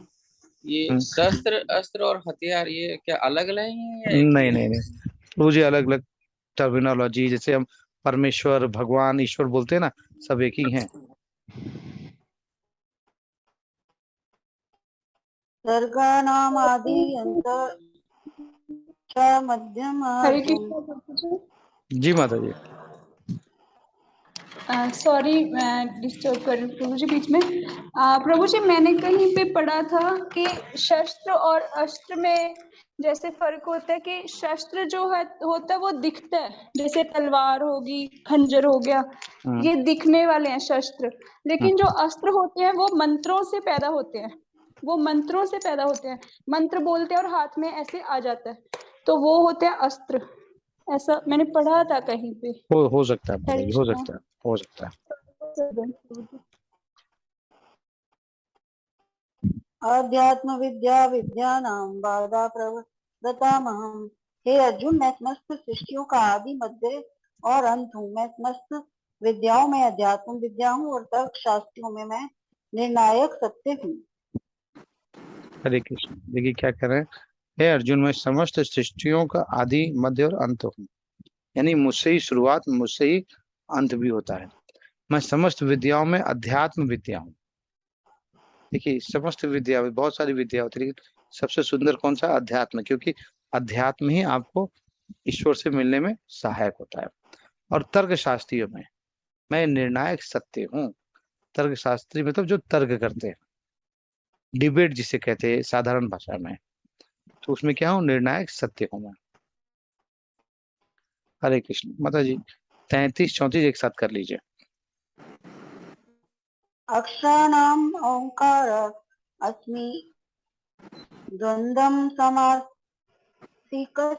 च अहम् एव अक्षरधाता अहम् विश्वता मुख। अक्षरों में मैं अकार हूँ, समासों में द्वंद्व समास हूँ, मैं शाश्वत काल भी हूँ और सृष्टाओं में ब्रह्मा हूँ। आगे 34 माता जी। मृत्यु सर्वहरहम् उद्धवा च भविष्यताम् कीर्ति श्रीवाक् च नारीणां समृद्धि मेघा धृति क्षमा। मैं सर्वभक्षी मृत्यु हूँ और मैं ही आगे होने वालों को उत्पन्न करने वाला हूँ। स्त्रियों में मैं कीर्ति श्री वाक समृद्धि मेघा धृति तथा क्षमा हूँ। हरे कृष्ण। देखिए क्या कर रही हैं हमारे अक्षरों में क्या हूं? मैं आकार हूँ। और समासों में द्वंद्व समास हूँ। मैं शाश्वत काल भी हूँ और सृष्टाओं में ब्रह्मा हूँ। यानी अपनी मुख्यता बता रहे हैं, विभूति बता रहे हैं। और फिर क्या कह रहे हैं? मैं सर्वभक्षी मृत्यु भी हूँ और मैं ही आगे होने वालों को उत्पन्न करने वाला हूँ। यानी मैं समाप्त करने वाला भी हूँ और उत्पन्न करने वाला भी हूँ मैं।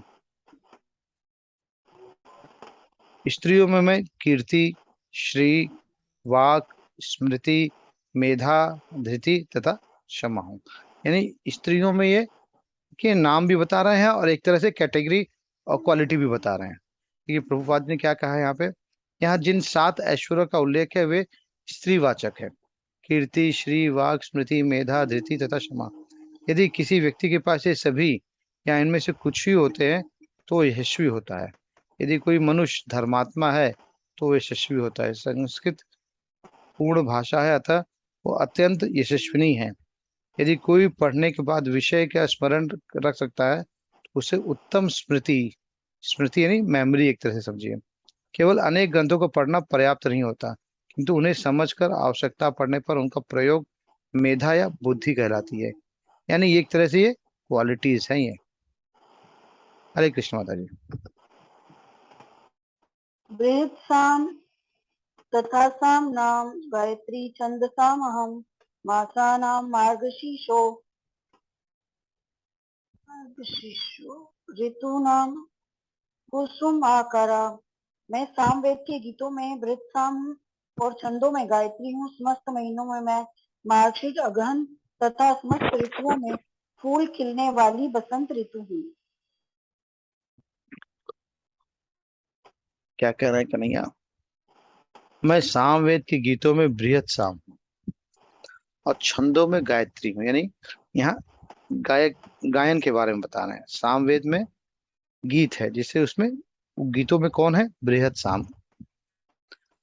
छंदों में गायत्री, समस्त महीनों में मार्गशीर्ष, अगहन का महीना, मार्गशीर्ष का महीना बड़ा ही पवित्र महीना माना जाता है, तथा समस्त ऋतुओं में फूल खिलने वाले वसंत ऋतु है।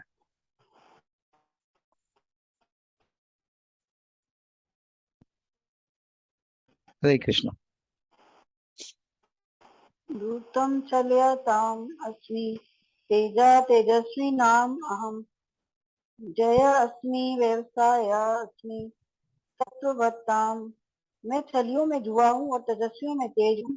मैं विजय हूँ, साहस हूँ और बलवानों का बल हूँ। अब देखिए कन्हैया क्या बोल रहे हैं यहाँ पे। मैं छलियों में जुआ हूं, यानी मुझसे बड़ा कोई छल नहीं कर सकता। कोई सोचे कि मैं छल करके कर लूं तो ना। छलियों में मैं जुआ हूं और तेजस्वियों में कौन हूं? मैं तेज हूं। जो तेजस्वियों में तेज होता है ना, वही तेज मैं हूं।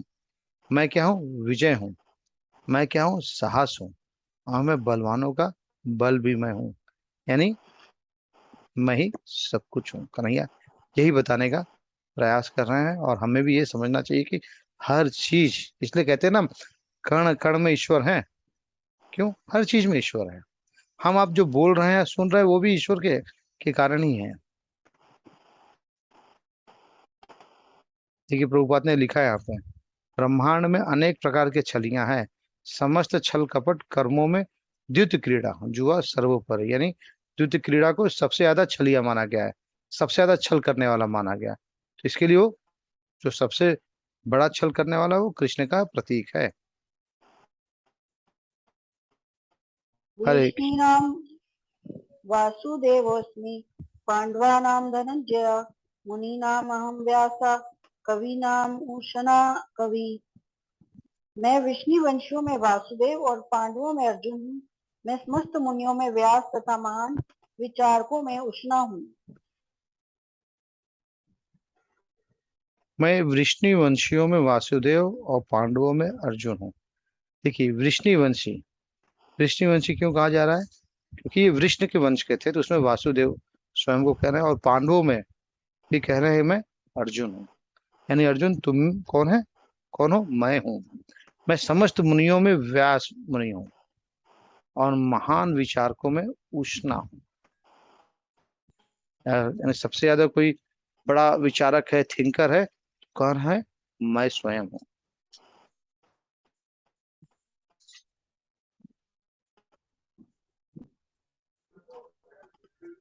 हरे कृष्ण। हरे कृष्ण प्रभु जी। दंडोदम प्रभु जी एक डाउट घूम रहा है प्रभु जी। एक तो आपने वो जी माता जी। परमात्मा और परमेश्वर का बोला था ना, तो हम तो ऐसे बोल रहे हैं, हे प्रभु, हे परमपिता, हे परमेश्वर कहकर कर ऐसे ही संबोधित करते हैं भगवान को। तो सब कुछ उनको ही मान लिए ना, वही सब कुछ है, ऐसा ही लगता है। हाँ माता जी, देखिए यहाँ पे सब कुछ उनको मान लिए तो सब कुछ वो है ही है। यहाँ पे भाव प्रधान हो जाता है। अब तो यहाँ पे देखिए वो बोल रहे हैं ना कि मैं तो घोड़ा भी हूँ, मैं तो पर्वत भी हूँ, मैं तो अस्त्र हूँ, मैं तो शस्त्र हूँ, हाँ, मैं ही हाँ, मैं मरीची हूँ, मैं मगरमच्छ, हूँ, मैं सब कुछ मैं ही मैं ही हूँ। मरीची हूँ, सब कुछ बोल रहे हैं। कह रहे हैं मैं तो ऋषिवंशी हूँ, मैं तो अर्जुन हूँ, सब कुछ है। तो यहाँ पे जो आप जब हाँ बोलते हैं कि वो उसमें आपके भाव प्रधान होते हैं। कल हमने क्या देखा था, कल के अध्याय में पत्र पुष्पम फलम तोयम देखे थे ना हमने। तो कन्हैया जो है हमारे भाव को, हाँ हमारे प्रेम को देखते हैं। हाँ, अनजाने में हम चाहे कुछ भी बोल दें उनको, अनजाने में हम उनको क्या बोलते हैं, अरे रणछोड़ है, छलियां हैं, माखन हाँ, चोर हैं। तो ये क्या, हम उनको गाली थोड़ी चोर दे है। रहे हैं, हाँ, गाली नहीं दे रहे हैं हम नहीं उनको वो ऐसे। तो हाँ, हम अपनी उनको, पसंद से बोल रहे हैं। हाँ बिल्कुल बिल्कुल। तो वो हमारा प्रेम है, प्रेम पूर्वक बोल रहे हैं। कन्हैया ऐसे है कि उनको प्रेम से कुछ भी बुला लो, सब चलता है, लेकिन क्या होना चाहिए उसमें, हम चाहते हैं प्रेम कि वो होना अच्छा चाहिए। करे। हाँ, कन्हैया कहते हैं कि सब कुछ करो, लेकिन कैसे, भाव से करो, प्रेम से करो, ईर्ष्या मत करो, क्योंकि ईर्ष्या करोगे तो कन्हैया की प्राप्ति कभी नहीं होगी। और प्रेम से करोगे, भाव से करोगे, भक्ति से करोगे, तो कृष्ण आपके लिए डबल चलेंगे। आप एक कदम चलोगे तो कृष्ण आपकी तरफ दो नहीं कई कदम चलेंगे वो। और एक डाउट है प्रभु जी, पूछूं? जी माता जी।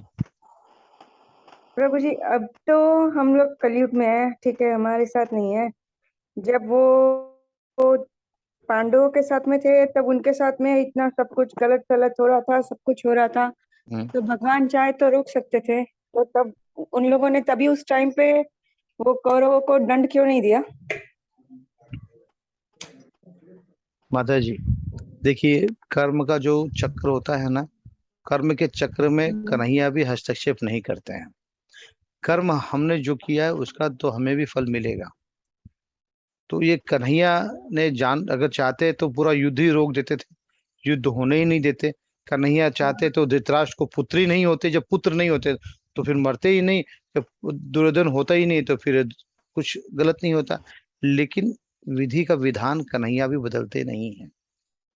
कन्हैया चाहते तो अपने कुल का क्यों नाश करते, चिंता रखते थे उनको, लेकिन सबको कर्म का दंड भोगना पड़ता है। और कर्म के चक्र में कोई भी हस्तक्षेप नहीं करता है, स्वयं हमारे कन्हैया भी नहीं करते हैं। ये है कि जब हम कन्हैया के प्रति आश्रित हो जाते हैं, कन्हैया के प्रति समर्पित हो जाते हैं, तो हमारे कर्म का दंड जो होता है ना, वो इतने सरलता से निकल जाता है, इतना डिस्काउंटेड हो जाता है कि हमें पता ही नहीं चलता कि हम दंड भोग लिए। हमें दंड मिलता है, हम भोगते भी हैं, और हमें पता भी नहीं चलता है। अच्छा, नहीं वो इतना इजी वे हो इजी, जाता मतलब है हमको। बहुत सारे समय तो आपको पता भी नहीं लगेगा कि अरे आप तो दंड भोग चुके हैं, आप शुद्ध हो गए, क्योंकि हमने बहुत कुछ गलत किया होता है। दंड हमको मिलना ही है। कन्हैया डिस्काउंट करेंगे, लेकिन कैसे करेंगे, इतने इजी तरह से डिस्काउंट करेंगे कि दंड भी पाओगे आप और पता भी नहीं चलेगा आपको। वो संतुष्टि में समय निकल जाता है, कैसे जी जी। चले गया पता नहीं चलता। जी जी, जब आप भक्त बन जाते हैं ना तो फिर आपको चिंता ही ठीक नहीं है होती। प्रभु जी। तब आप अपने कर्मों के फल को स्वतः स्वीकार करते हैं कि अरे ये तो मेरे ही किए हुए कर्म है, तो कौन भोगेगा, मुझे भोगना, चलो भोग लेता हूँ, ताकि इसी जन्म में सब निपट जाए, अगले जन्म में एकदम नीट क्लीन रहूं, कोई टेंशन ही नहीं होना चाहिए। नहीं, हाँ, सब सब सॉल्व हो जाए यहीं हाँ, पे। कैसे हम लोन अगला लेते हैं, जन्म ही नहीं होना चाहिए। कैसे हम लोन लेते हैं तो सोचते हैं चलो सब सेटल करते हैं ताकि अगला इंस्टॉलमेंट आए ही नहीं, सब समाप्त हो जाए, सब यहीं पे सॉल्व हो जाए।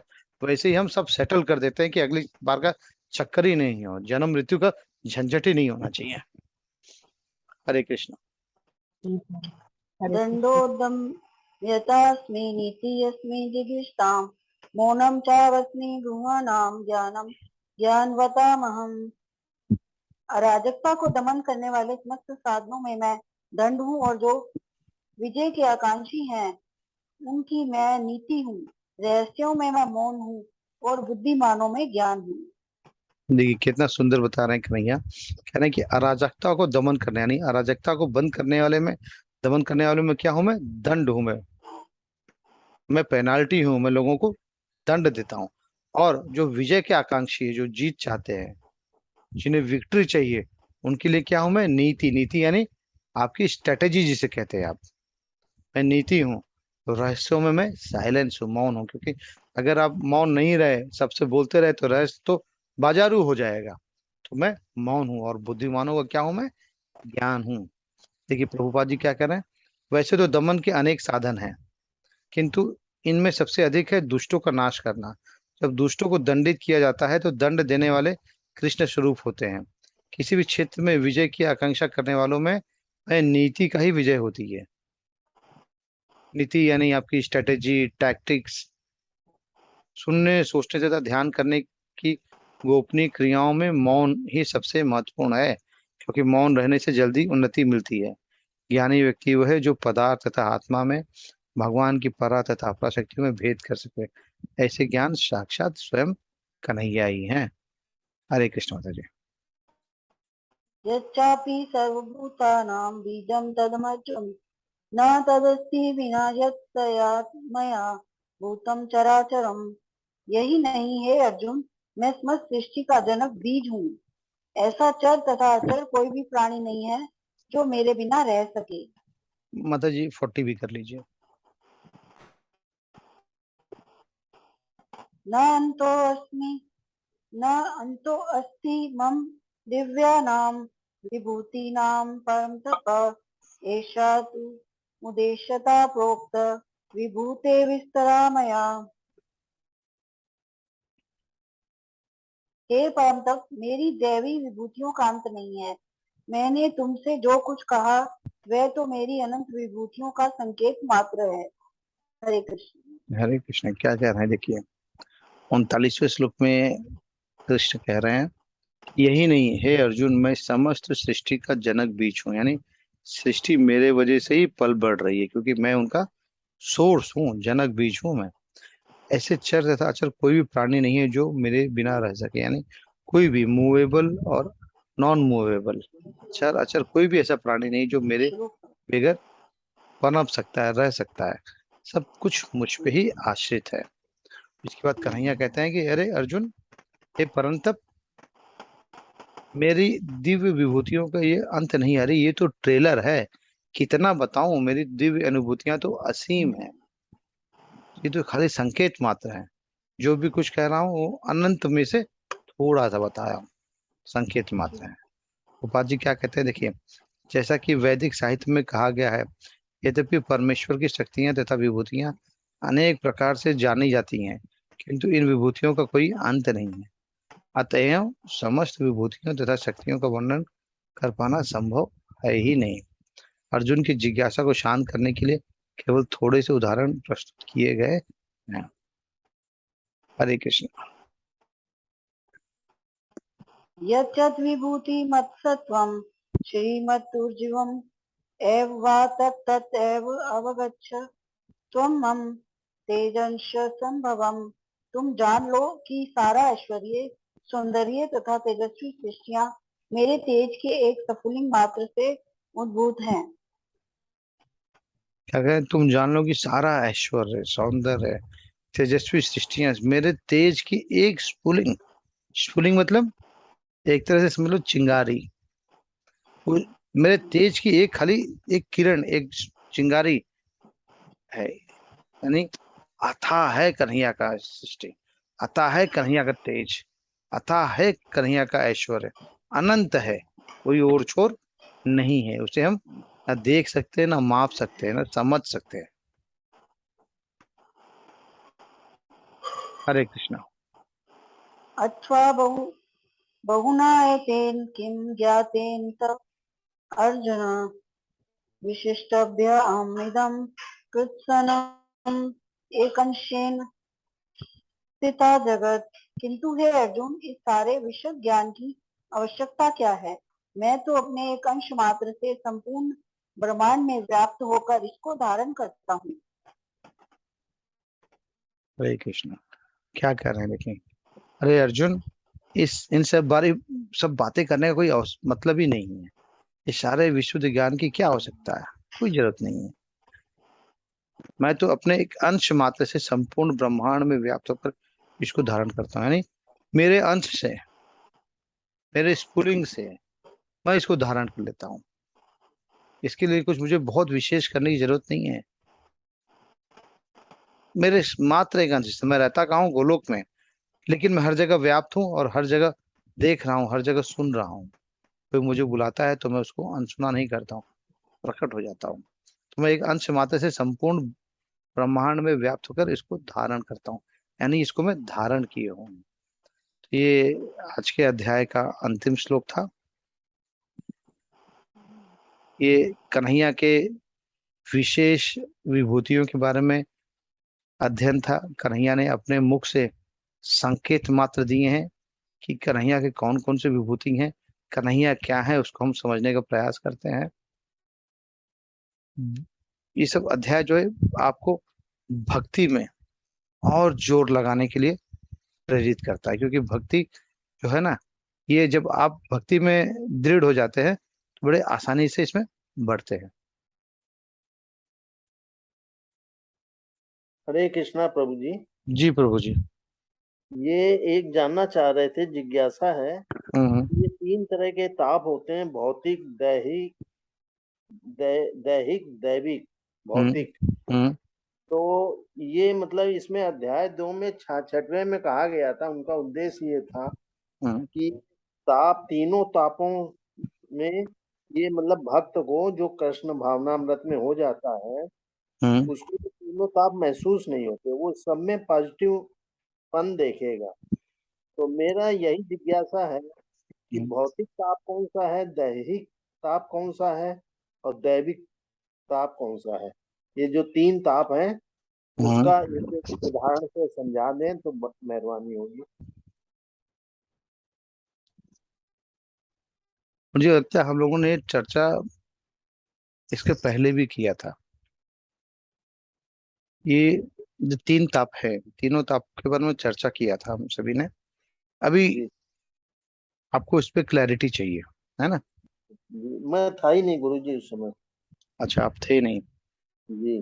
कोई जिन्होंने सुना है, मुझे लगता है ये चर्चा हमारे क्लास में 2-3 बार हो चुकी है इन तापों को लेकर के। आप में से कोई बताना चाहेंगे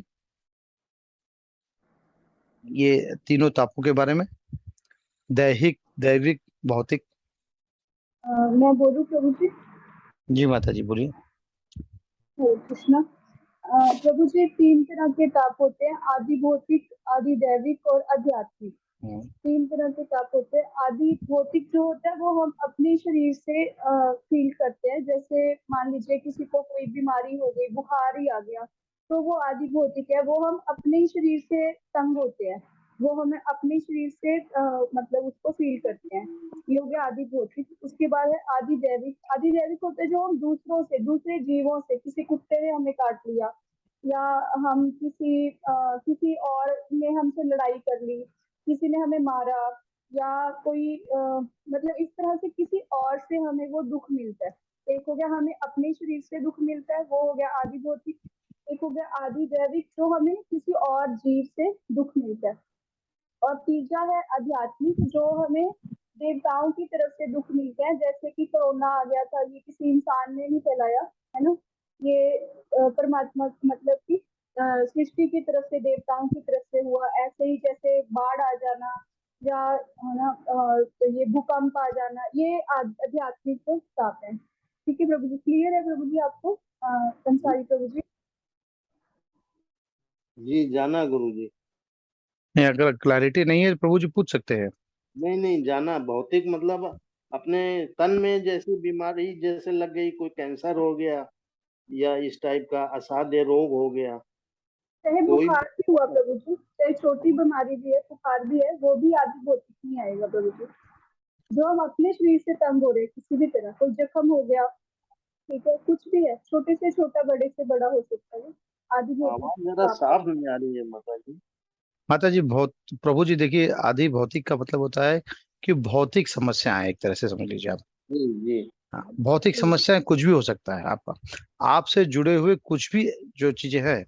आपको सर दर्द हो जाना, आपके जेब से पैसे किसी ने पैसे किसी ने मार लिए, ठीक है, गलती से आपने किसी को, मैं आज के समय के अनुसार बता रहा हूँ, गलती से आपने किसी को ओटीपी बता दिया और आपके बैंक से पैसे चले गए। ये सब क्या है?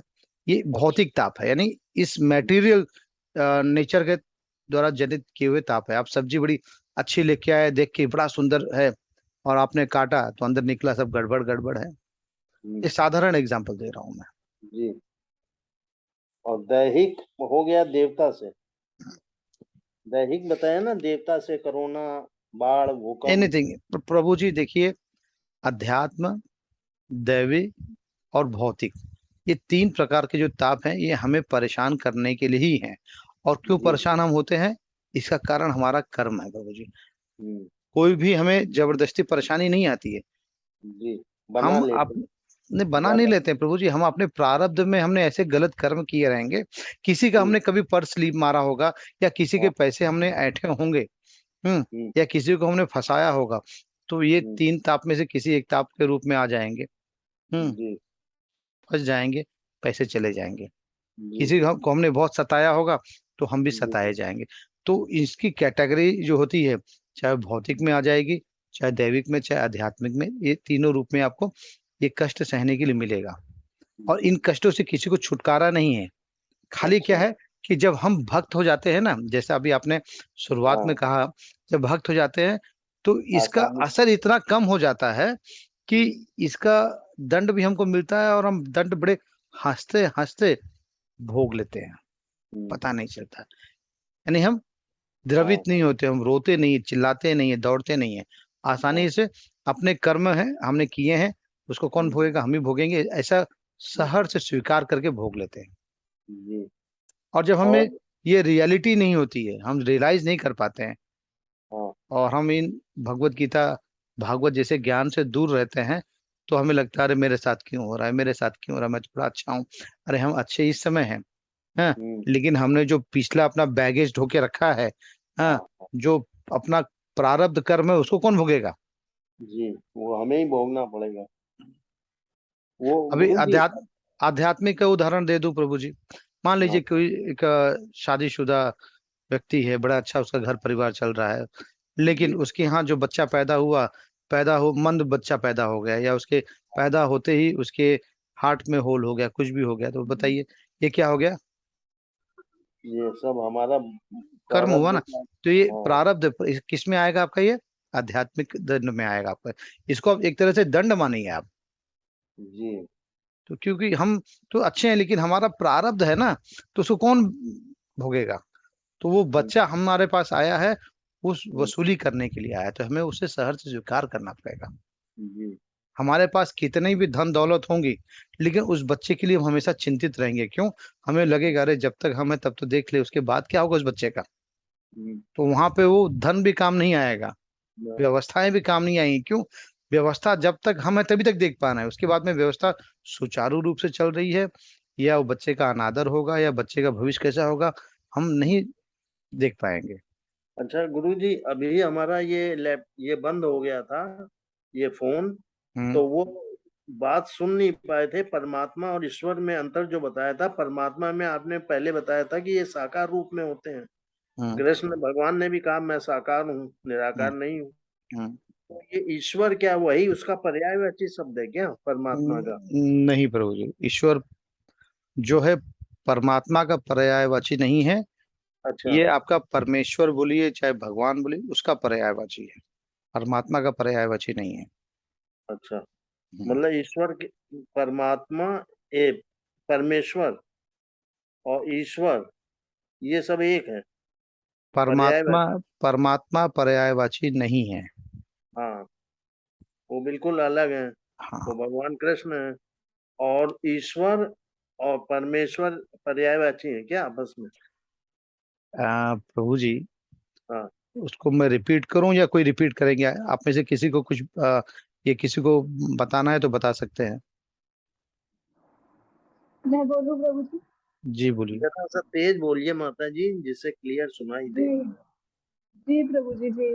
प्रभु जी एक्चुअली मैंने ना वो भागवतम पढ़ती हूँ मैं, तो उसमें परमात्मा के बारे में जो मुझे समझ आया वो ये समझ आया कि महाविष्णु होते हैं, तो महाविष्णु के आगे जो गर्भोदक्षाई विष्णु होते हैं, तो वो जैसे श्री कृष्ण के आगे एक्सपेंशन है ना वो, तो हम्म, कहीं ना कहीं उनकी जो शक्तियां हैं वो बढ़ती जाती हैं। तो परमात्मा जो है वो एक विष्णु रूप में एक्सपेंशन है ना। तो हम्म, परमात्मा जो है वो जो परमेश्वर है, परमेश्वर कृष्ण को बोलेंगे, है ना, सिर्फ एक है जो परमेश्वर।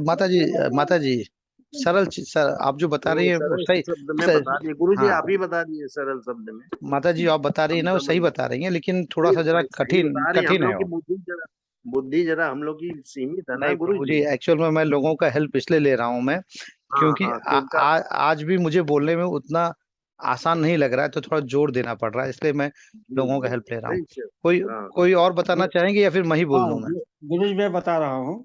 जी बताइए। परमात्मा जो है सगुण है हाँ, और परमेश्वर सगुण है, लेकिन परमात्मा जो है लीला नहीं कर सकता, अवतार नहीं लेता है। परमेश्वर अच्छा लीला कर सकता है, अवतार लेता है, सारे गुण होते हैं। दूसरा, परमात्मा का अच्छा। कोई धाम नहीं है, लेकिन बिल्कुल। परमेश्वर का धाम है, गोलोक धाम है। ये जी एक विशेष अंतर है। जी जी जी बिल्कुल, आपने एकदम सरल भाषा में बताया।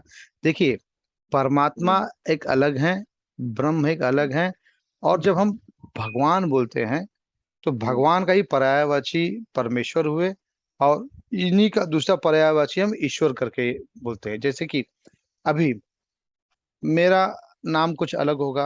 हम्म मेरा नाम प्रमोद दुबे है, तो चाहे आप दुबे प्रमोद बोल दीजिए, चाहे प्रमोद दुबे बोली, एक ही हुआ। और मेरा घर का नाम है, तो घर के नाम से अगर मुझे आप बुलाएंगे तो भी वही मतलब निकलेगा। इसी तरह से पर्यायवाची है। तो आप परमेश्वर बोलिए, भगवान बोलिए, ईश्वर बोलिए, सब एक ही है, लेकिन अच्छा। परमात्मा अलग है। क्योंकि परमात्मा, जैसे प्रभु जी ने बोला ना, लीला नहीं करते हैं। हाँ। परमात्मा का कोई धाम नहीं है। अच्छा, हाँ, धाम नहीं है। नहीं, धाम नहीं है। अच्छा। धाम तो आपके जो अवतार लेते हैं प्रभु जी, उनके हैं, राम जी के हैं, कृष्ण जी के हैं, उनके धाम अच्छा। हैं। और आज यहीं समाप्त करें। अगले बार हम 11वें अध्याय से शुरू करेंगे, ईश्वर के विराट स्वरूप से। या माता जी कुछ आपका और प्लान था? आपने प्रभु क्या? जी, कल कल आपने बोला था कि मन के विषय में 10 मिनट चर्चा करेंगे। अच्छा, 10 मिनट चर्चा करेंगे। आप लोग सुनना नहीं चाहते हैं? प्रभु जी, आज आपका ठीक नहीं है, पता है ना, आप ठीक नहीं है बोल रहे हैं जी ना, आज नहीं, अगर आपको ठीक लगे तो। जी। चलिए मैं थोड़ा इसे करता हूँ, ज्यादा डिटेल में नहीं जाऊंगा, क्योंकि प्रभु जी ने बोला कि कौन से प्रभु ने बोला, नाम बताएं प्रभु जी। सुनील सुनील शर्मा प्रभु जी। सुनील सरपुर। देखिए, मैं आपको शॉर्ट में बताता हूँ, बहुत डिटेल में नहीं बताऊंगा मैं, क्योंकि डिटेल में बताने में फिर मुझे ही जोर देना पड़ेगा। मन तो वाकई में हमारा बड़ा चंचल है, इसको कंट्रोल करना तो, अर्जुन कहते हैं ना कि वायु को कंट्रोल करने जैसा है। वायु को एक बार कंट्रोल कर भी लूं, मन को नहीं कर पाएंगे। यूट्यूब पे आप लोगों ने वीडियो अगर देखा होता तो शायद ये प्रश्न नहीं पूछे होते थे। यूट्यूब पे जो माइंड कंट्रोल टेक्निक्स का वीडियो था उसको देखिए। लेकिन यहाँ देखिए, आपके माता जी, आपको पता होगा भागवत पढ़ती हैं, मेरा तो एक बार भागवत पूरा पढ़ के हो चुका है, स्टार्ट टू एंड मैंने पढ़ लिया है। और मैं तो अब भागवत की कथा कैसे करनी है वो सीख रहा हूँ, तो थोड़ा सा जरा मुझे उसमें आसानी हो रही है। तो ये प्रश्न जो था, ये मन को कैसे कंट्रोल करें, मन बड़ा चंचल है, परीक्षित जी ने भी पूछा था, किससे? सुखदेव गोस्वामी जी से पूछा था। तो सुखदेव गोस्वामी जी ने क्या कहा था, सुनिए। उन्होंने कहा, जितासनो जित श्वासो जित संगो जितेंद्रिय। देखिए, चार चीजें, जितासनो, जित श्वासो, जित संगो, और जितेंद्रिय। स्थूले भगवतो रूपे नमः, सांधार पेधिय। यानी पहला क्या है आपका, जितासनो, यानी आसन को आप जीतिए, जिस पोजीशन में बैठते हैं आप। हमारे आपकी स्थिति क्या है, मन को कैसे कंट्रोल करें? हम एक जगह बैठ ही नहीं पाते हैं। अगर हमें 2 घंटा बैठना पड़े तो कभी हम ऐसे हिलेंगे, कभी ऐसे हिलेंगे, कभी हाथ हिलाएंगे, कभी पैर हिलाएंगे, यानी हम आसन हमको लगाने आता ही नहीं है। और आजकल के जो बच्चे होते हैं वो तो एक जगह खड़े ही नहीं हो पाते हैं, बैठना तो दूर की बात है। यानी हम इतने वोलाटाइल हो गए हैं, इतने ज्यादा एक्टिव हो गए हैं कि हम स्टेबल ही नहीं है। तो मन को तब स्टेबल करेंगे जब थोड़ा शरीर को स्टेबल करें। तो सुखदेव गोस्वामी, मैं नहीं कह रहा हूँ, सुखदेव गोस्वामी बोले हैं क्या, जीतासन, यानी आसन को जीतो। पहले एक पोजीशन में बैठना शुरू करिए, 1 घंटे, आधे घंटे, 2 घंटे, 3 घंटे पहले बैठिए। जब आप 1 घंटे के ऊपर जब जाने लगेंगे तो बॉडी धीरे धीरे स्टेबल होगी। जब बॉडी स्टेबल क्यों होगी? क्योंकि जब आप 1 घंटे के ऊपर बैठेंगे तो कोई कार्य लेके बैठेंगे, तो उस कार्य में आपका मन लगेगा तो आसन सिद्ध होने लगेगा। खाली बैठेंगे तो सिद्ध नहीं हो पाएगा। अब मूवी देखते हैं जब 3 घंटे की थिएटर में जाके, तो एक ही जगह बैठ के देखते हैं, क्योंकि अब एकदम फुली इन्वॉल्व हो जाते हैं मूवी में। तो वैसे कोई कार्य को नहीं लेके जब प्रभु जी, बैठे तभी हाथ पाँव सब हिलते हैं। तो मूवी में इंटरेस्ट कम रहता होगा, इसलिए हिलता है माता जी। तो नॉर्मली क्या होता है, जब आप किसी कार्य में बहुत इन्वॉल्व हो जाते हैं तो अच्छा, अटेंडेंस लिंक, हाँ मैं अटेंडेंस लिंक शेयर करता हूँ। मेरा मोबाइल नहीं है मेरे पास, मोबाइल। हरे कृष्ण प्रभु जी। जी प्रभु जी। प्रभु जी, आज किसी कारणवश में बहुत लेट ज्वाइन हुआ, तो आज रिकॉर्डिंग हुआ है क्या? मुझे मिल सकता है अगर किया हो प्रभु जी तो? आप वही है ना, साउथ अमेरिका वाले? हाँ सर। प्रभु जी मैंने लाइव तो नहीं किया, ठीक है। मैं, आप मुझे पर्सनल मैसेज करिए, मैं करता हूँ कुछ। देखिए दूसरा था, पहला हमने जितासनो देखा, दूसरा है जित श्वासो, यानी हम अपने थोड़ा श्वास पे थोड़ा ध्यान दें। हम क्या होते हैं, हम अपने लंग्स की कैपेसिटी को भी यूटिलाइज नहीं करते हैं। हम आधे अधूरी सांस लेते हैं। जब हम आधी अधूरी सांस लेते हो क्या होता है, गहरी सांस लेते नहीं है, ऑक्सीजन भी कम यूटिलाइज होता है, हमारा जो लंग्स है वो पूरा कॉन्ट्रैक्ट एक्सपांड नहीं होता है। तो हमें अपने श्वास पे थोड़ा ध्यान देना चाहिए। यानी कहने का अर्थ है, आसन जीतने के बाद आपको प्राणायाम करिए। जब आप प्राणायाम करते हैं तो मन धीरे धीरे केंद्रित होता है, ध्यान लगता है आपका। हालांकि हम भक्ति को ज्यादा प्रमोट करते हैं, लेकिन भक्ति में भी ध्यान की जरूरत है, क्योंकि जब माला जपते हैं आप, 16 बार माला जपेंगे, ध्यान कंसंट्रेशन रहेगा तभी जप पाएंगे। इसके लिए आपके श्वास पे बहुत जरूरी है। जित श्वास हो, यानी श्वास को जीते। कैसे? आप जो प्राणायाम करते हैं, गहरी सांस लीजिए, जल्दी जल्दी श्वास लेना, ये जो है भोगी का काम है, और गहरी सांस लेना ये योगी का काम है। इसलिए देखिए, योगियों की उम्र ज्यादा होती है, भोगियों की उम्र कम होती है। क्यों?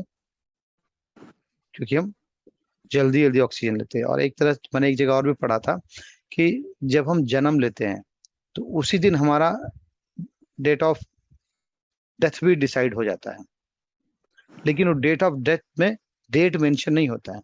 हमें एक क्वांटिटी ऑफ ऑक्सीजन दी जाती है कि यही आपकी श्वास है, ये श्वास आप जितने दिन में खर्च कर लो उतना आपका जल्दी आपकी मृत्यु होगी। भोगी क्या होते हैं, जल्दी जल्दी सांस लेते हैं और खर्च कर देते हैं। योगी क्या होते हैं, गहरी सांस लेते हैं, कम सांस लेते हैं, इसलिए लंबी उम्र उनकी होती है। तो पहला आसन जीतिए। और ये मैं थियोरेटिकल नहीं बोल रहा हूँ, क्योंकि ये भागवत का है, तो फिर ये तो इस पे कोई कंटेस्ट कर ही नहीं सकता। दूसरा जीत श्वास, यानी अपने श्वास को जीता। तीसरा है जीत संघे, यानी जीत संघे। एक तो आपने आसन जीता, दूसरा आपने श्वास को जीता, तीसरा जीत संघ, यानी आपका संघ कैसा है, संघ को जीतिए। संघ मतलब जिसके साथ आप रहते हैं।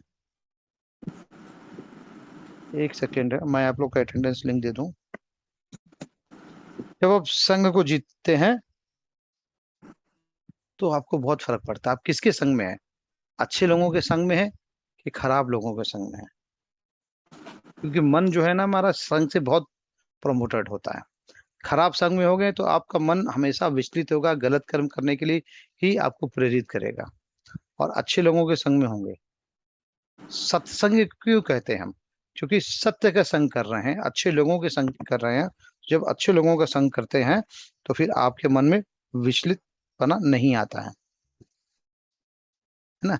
गोपियां थी जो कृष्ण के साथ में थी, तो क्या था, उनका संग कन्हैया के साथ में था ना। तो गोपियों के मन में तो कुछ दुविधा थी ही नहीं। क्यों? उनका मन कृष्ण में लगा हुआ था। उद्धव उनको जब मनाने के लिए गए, समझाने के लिए गए, तो उन्होंने क्या क्या कहा था, उद्धव मन न भय 10-20, एक ही थे जो ले गए श्याम। तो 10-20 मन तो होता नहीं, एक ही मन होता है। तो सत्संग अगर है तो मन आपका केंद्रित रहेगा। जैसे आप भगवत गीता की क्लास अटेंड कर रहे हैं, तो भगवत गीता की क्लास अटेंड करेंगे तो क्या है, यही सत्संग हुआ ना।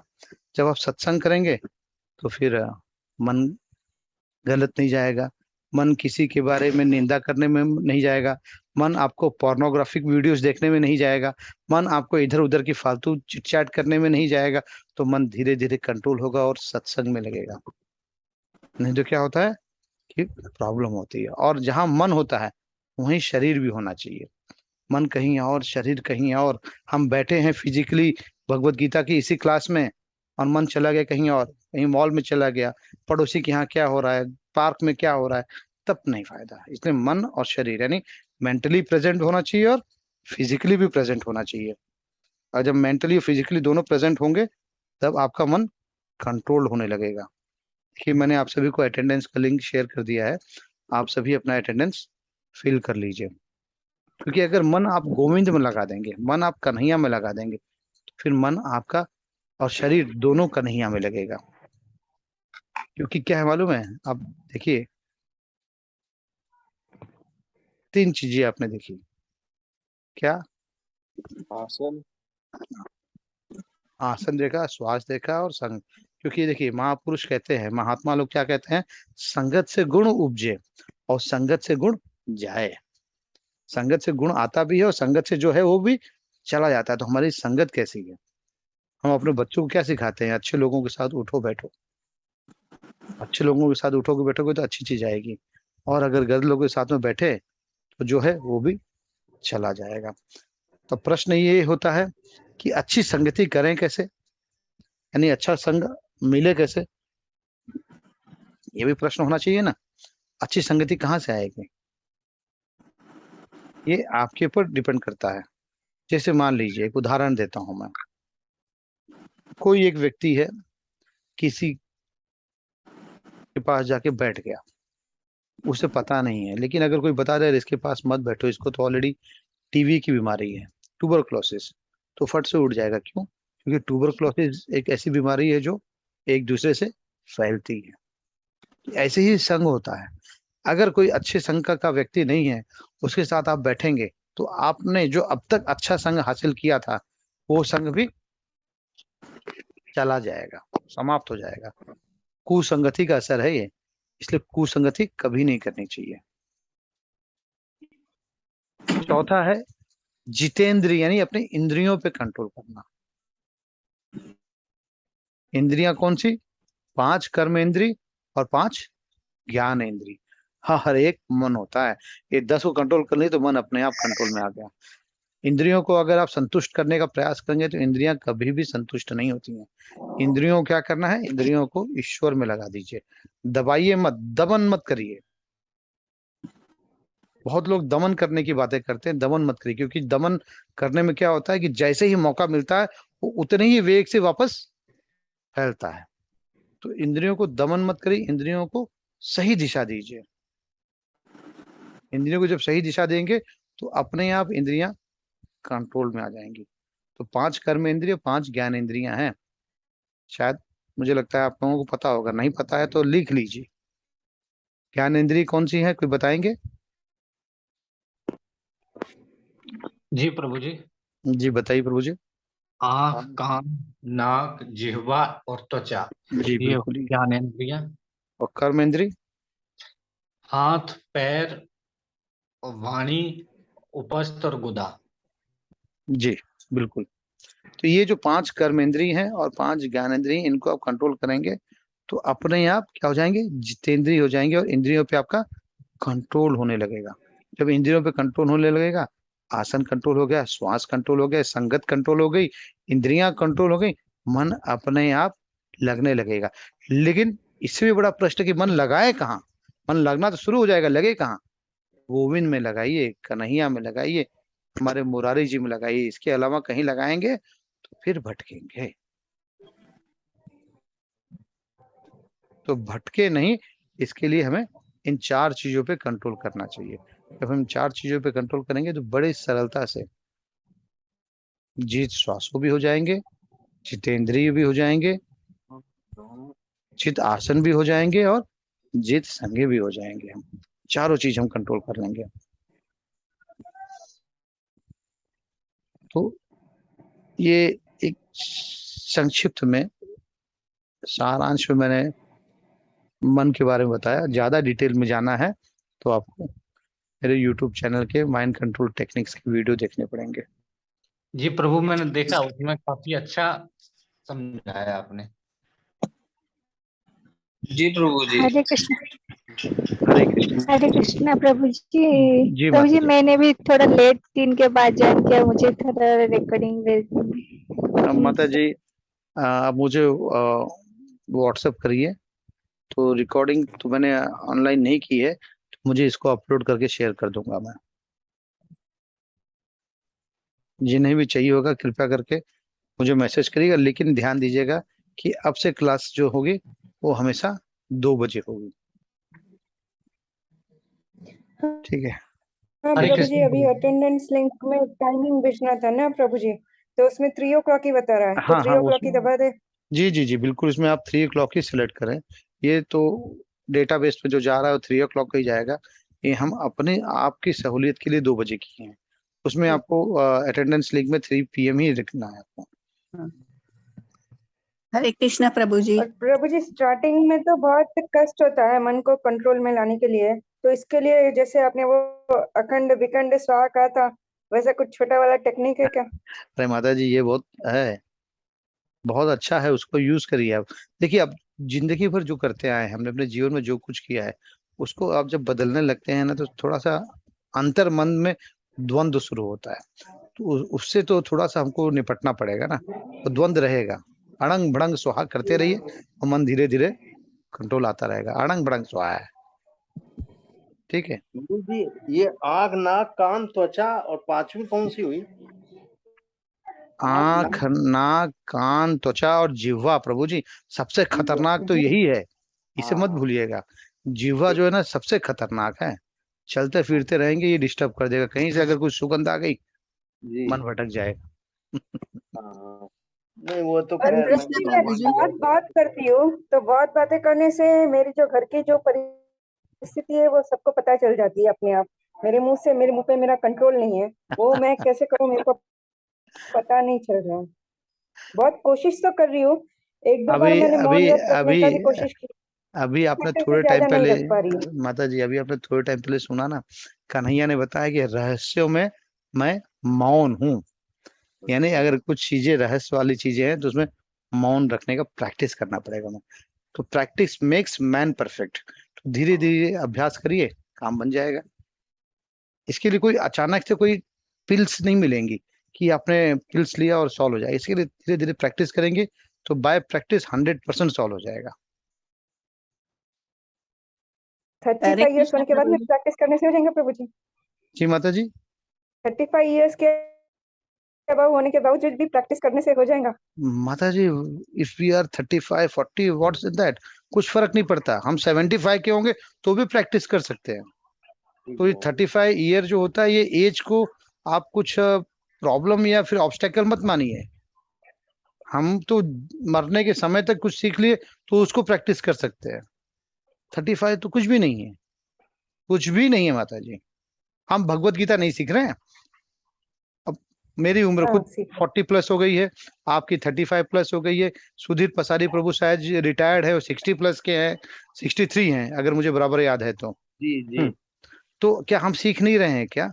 तो ये सीखना सिखाना ये तो अंतिम समय तक चलता है, और प्रैक्टिस कर सकते हैं हम, इसमें कोई दो राय नहीं माता जी। हरे कृष्ण प्रभु जी। जी माता जी। वो जो फॉर्म लिंक जो दिए हैं उसमें वो माला चैंटिंग का 4 लिखा है, तो 4 के बाद करने वाले क्या लिखेंगे, कैसे लिखेंगे प्रभु जी? माता जी मुझे भी फॉर्म देखना पड़ेगा, क्योंकि मैं लिंक माता शेयर जी करता इसको हूँ, देखते। स्लाइड करेंगे तो और माता जी भी फ्लिप, आएगा। हाँ स्लाइड करके, ओ अच्छा अच्छा, ठीक है, स्लाइड धन्यवाद। करके। हरे कृष्ण।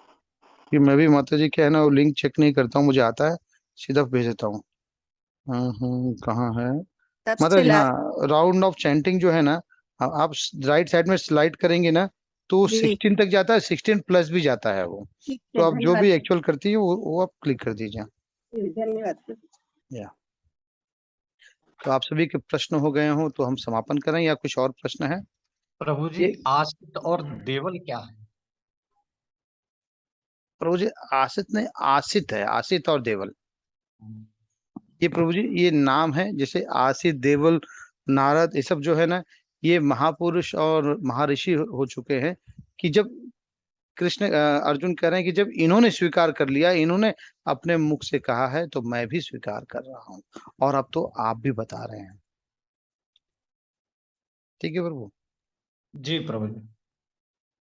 कल से मुझे लगभग 10-15% आराम है, ज्यादा आराम तो नहीं है, क्योंकि अभी भी आवाज में थोड़ा हैवीपन है, मोटा आवाज निकल रही है मुझे। लेकिन अब इतना बोलने के बाद थोड़ा सा मैं थक गया हूं, ऐसा लग रहा है मुझे, थकान आ गई है बोलते बोलते। गरारा करिए गर्म प्रभु जी पानी। प्रभु जी एक सवाल करूं?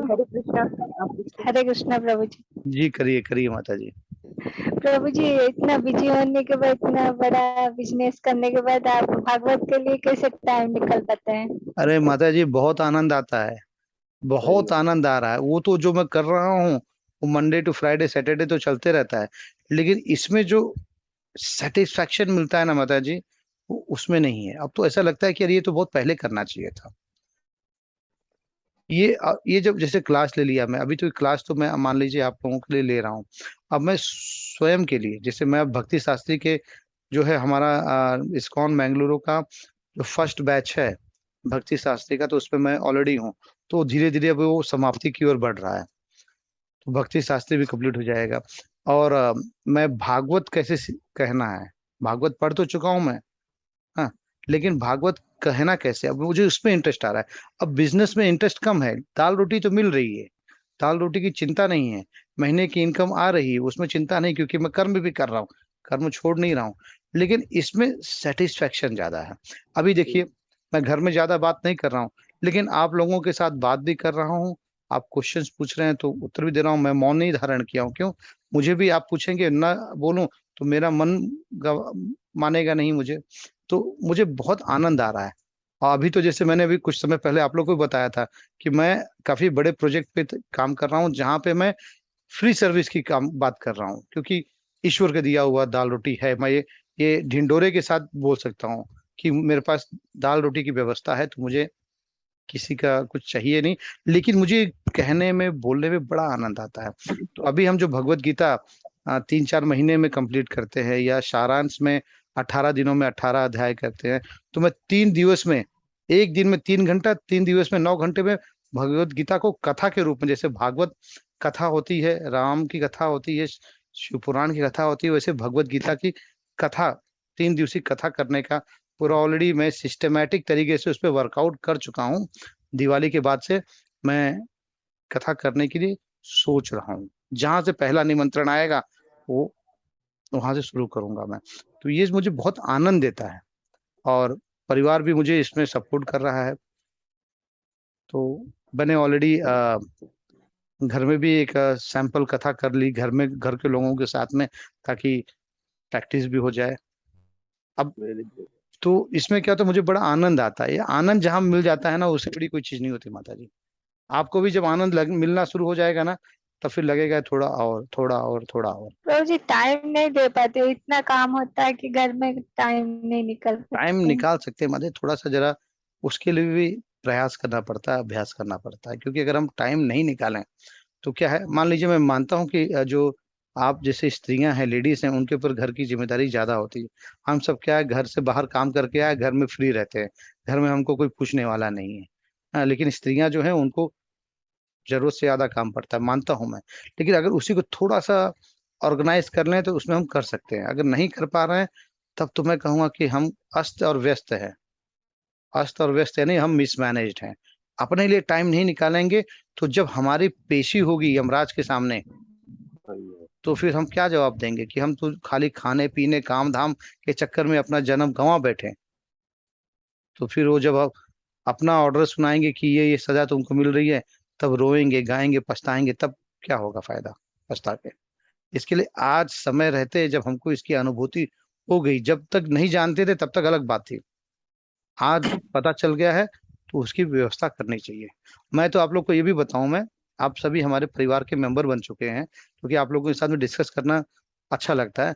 मैं तो अभी अक्टूबर में जाऊंगा, जब मैं 84 कोस की यात्रा पे, तो मेरे मन में है कि अगर ईश्वर की कृपा हुई, ईश्वर चाहे तो वहां कुछ न कुछ एक छोटा निवास की भी व्यवस्था करना चाहता हूँ, क्योंकि अगर वृंदावन वास मिल जाए तो उससे सुंदर कुछ हो ही नहीं सकता। तो देखिए ईश्वर की कृपा कैसे होती है, अगर ईश्वर की कृपा होगी तो एक छोटा सा। प्रभु जी हमें हमें प्रभु जी सुनना अच्छा लगता है, आप कभी कथा करें तो हम भी थोड़ा लिंक दे दीजिएगा, हम भी नहीं मतलब सुनेंगे। ये कथा जो है ना लिंक वाली नहीं होगी, ये कथा मैं फिजिकल कथा की बात कर रहा हूँ, फिजिकल कथा लोगों के बीच में बैठ के लाइव बोलने वाली। हाँ जैसे हम लोग सुनने जाते हैं ना वैसे वाली, ग्राउंड में जैसे भगवत पुराण की कथा चलती है और 3 मैं दिन तो 7 दिन ऐसी वाली। मैं कह रहा हूँ जो कोई भी व्यक्ति 150 लोगों को इकट्ठा कर सकता है, बैठने की व्यवस्था कर सकता है, मुझे बुला ले। मैं तो स्वयं अपने खर्च पे आ रहा हूँ, मैं खर्च भी नहीं चाहिए मुझे आने जाने का। कथा करने को मिल जाए, ईश्वर की वाणी को जन जन तक पहुंचाने को मिल जाए, प्रचार प्रसार करने को मिल जाए, और क्या चाहिए। तो कम से कम मैं वहां जाके कहूंगा तो सही कि अरे मैंने इतने लोगों को भगवत गीता सुनाई, इतने लोगों से मैंने निवेदन किया कि थोड़ा आप जप करिए, माला करिए, तो आपके नाम का, ईश्वर के नाम का जप करने लगे। तो फिर वहां पे मेरी जो पहले की गई पाप रहे होंगे, पाप तो मैंने भी किया है ना, सभी ने किया है, तो सब डिस्काउंट हो जाएगा मेरा। तो कम से कम मैं अपना वहां पे अपने ही केस को अच्छे से प्रेजेंट कर पाऊंगा यमराज के सामने। अगले जन्म की तैयारी करना है। गुरु जी आपका फ्लैट क्या समुद्र के पास है क्या? इसमें समुद्र पीछे दिखाई। अरे नहीं नहीं नहीं प्रभु जी, मेरा फ्लैट जो है समुद्र के पास नहीं है, मैं तो यहाँ पे तो बॉम्बे मैंने में रहता सोचा सी फेस रोड पे हो या नहीं उधर प्रभु हो। जी, ये जूम में एक अलग फीचर आता है वर्चुअल अच्छा बैकग्राउंड का, ये वो अच्छा है। तो वर्चुअल बैकग्राउंड है बड़ा उसका। सुंदर लगता है। हाँ वो वर्चुअल बैकग्राउंड का है। मेरा जो घर है एक एक्चुअल में बॉम्बे में पलावा सिटी करके है, जी उसमें एक जी छोटा सा बंगलो है, समुद्र, ये समुद्र के पास में नहीं है ये। मेरे मौसा जी वहीं पे मेरे खुद के सी फेस रोड पे थे पहले। अच्छा अब अच्छा। काली वाली में आ गए हैं ओबेराय हम्म। में। वो जगह छोटी पड़ती थी। आप में से कोई बॉम्बे में अगर रहते हो तो मिलना चाहें तो हम मिल सकते हैं, अगर बॉम्बे में कोई रहते हो तो। गुरु जी बॉम्बे जाना नहीं होता, बहुत दूर है, उधर काम नहीं पड़ता। अच्छा अच्छा। हरे कोई कृष्ण प्रभु जी। जी प्रभु जी। जी मैं इंडिया आने वाला हूँ। आपकी यात्रा कब स्टार्ट हो रही है ये प्रभु वृंदावन जी की? 26 अक्टूबर दिवाली के बाद। अच्छा ओके। तो पहले तो मेरा कुछ काम है नोएडा में, उसके बाद से बम्बई आने का मौका हो सकता है, तब मैं आपको व्हाट्सएप बिल्कुल कर दूंगा।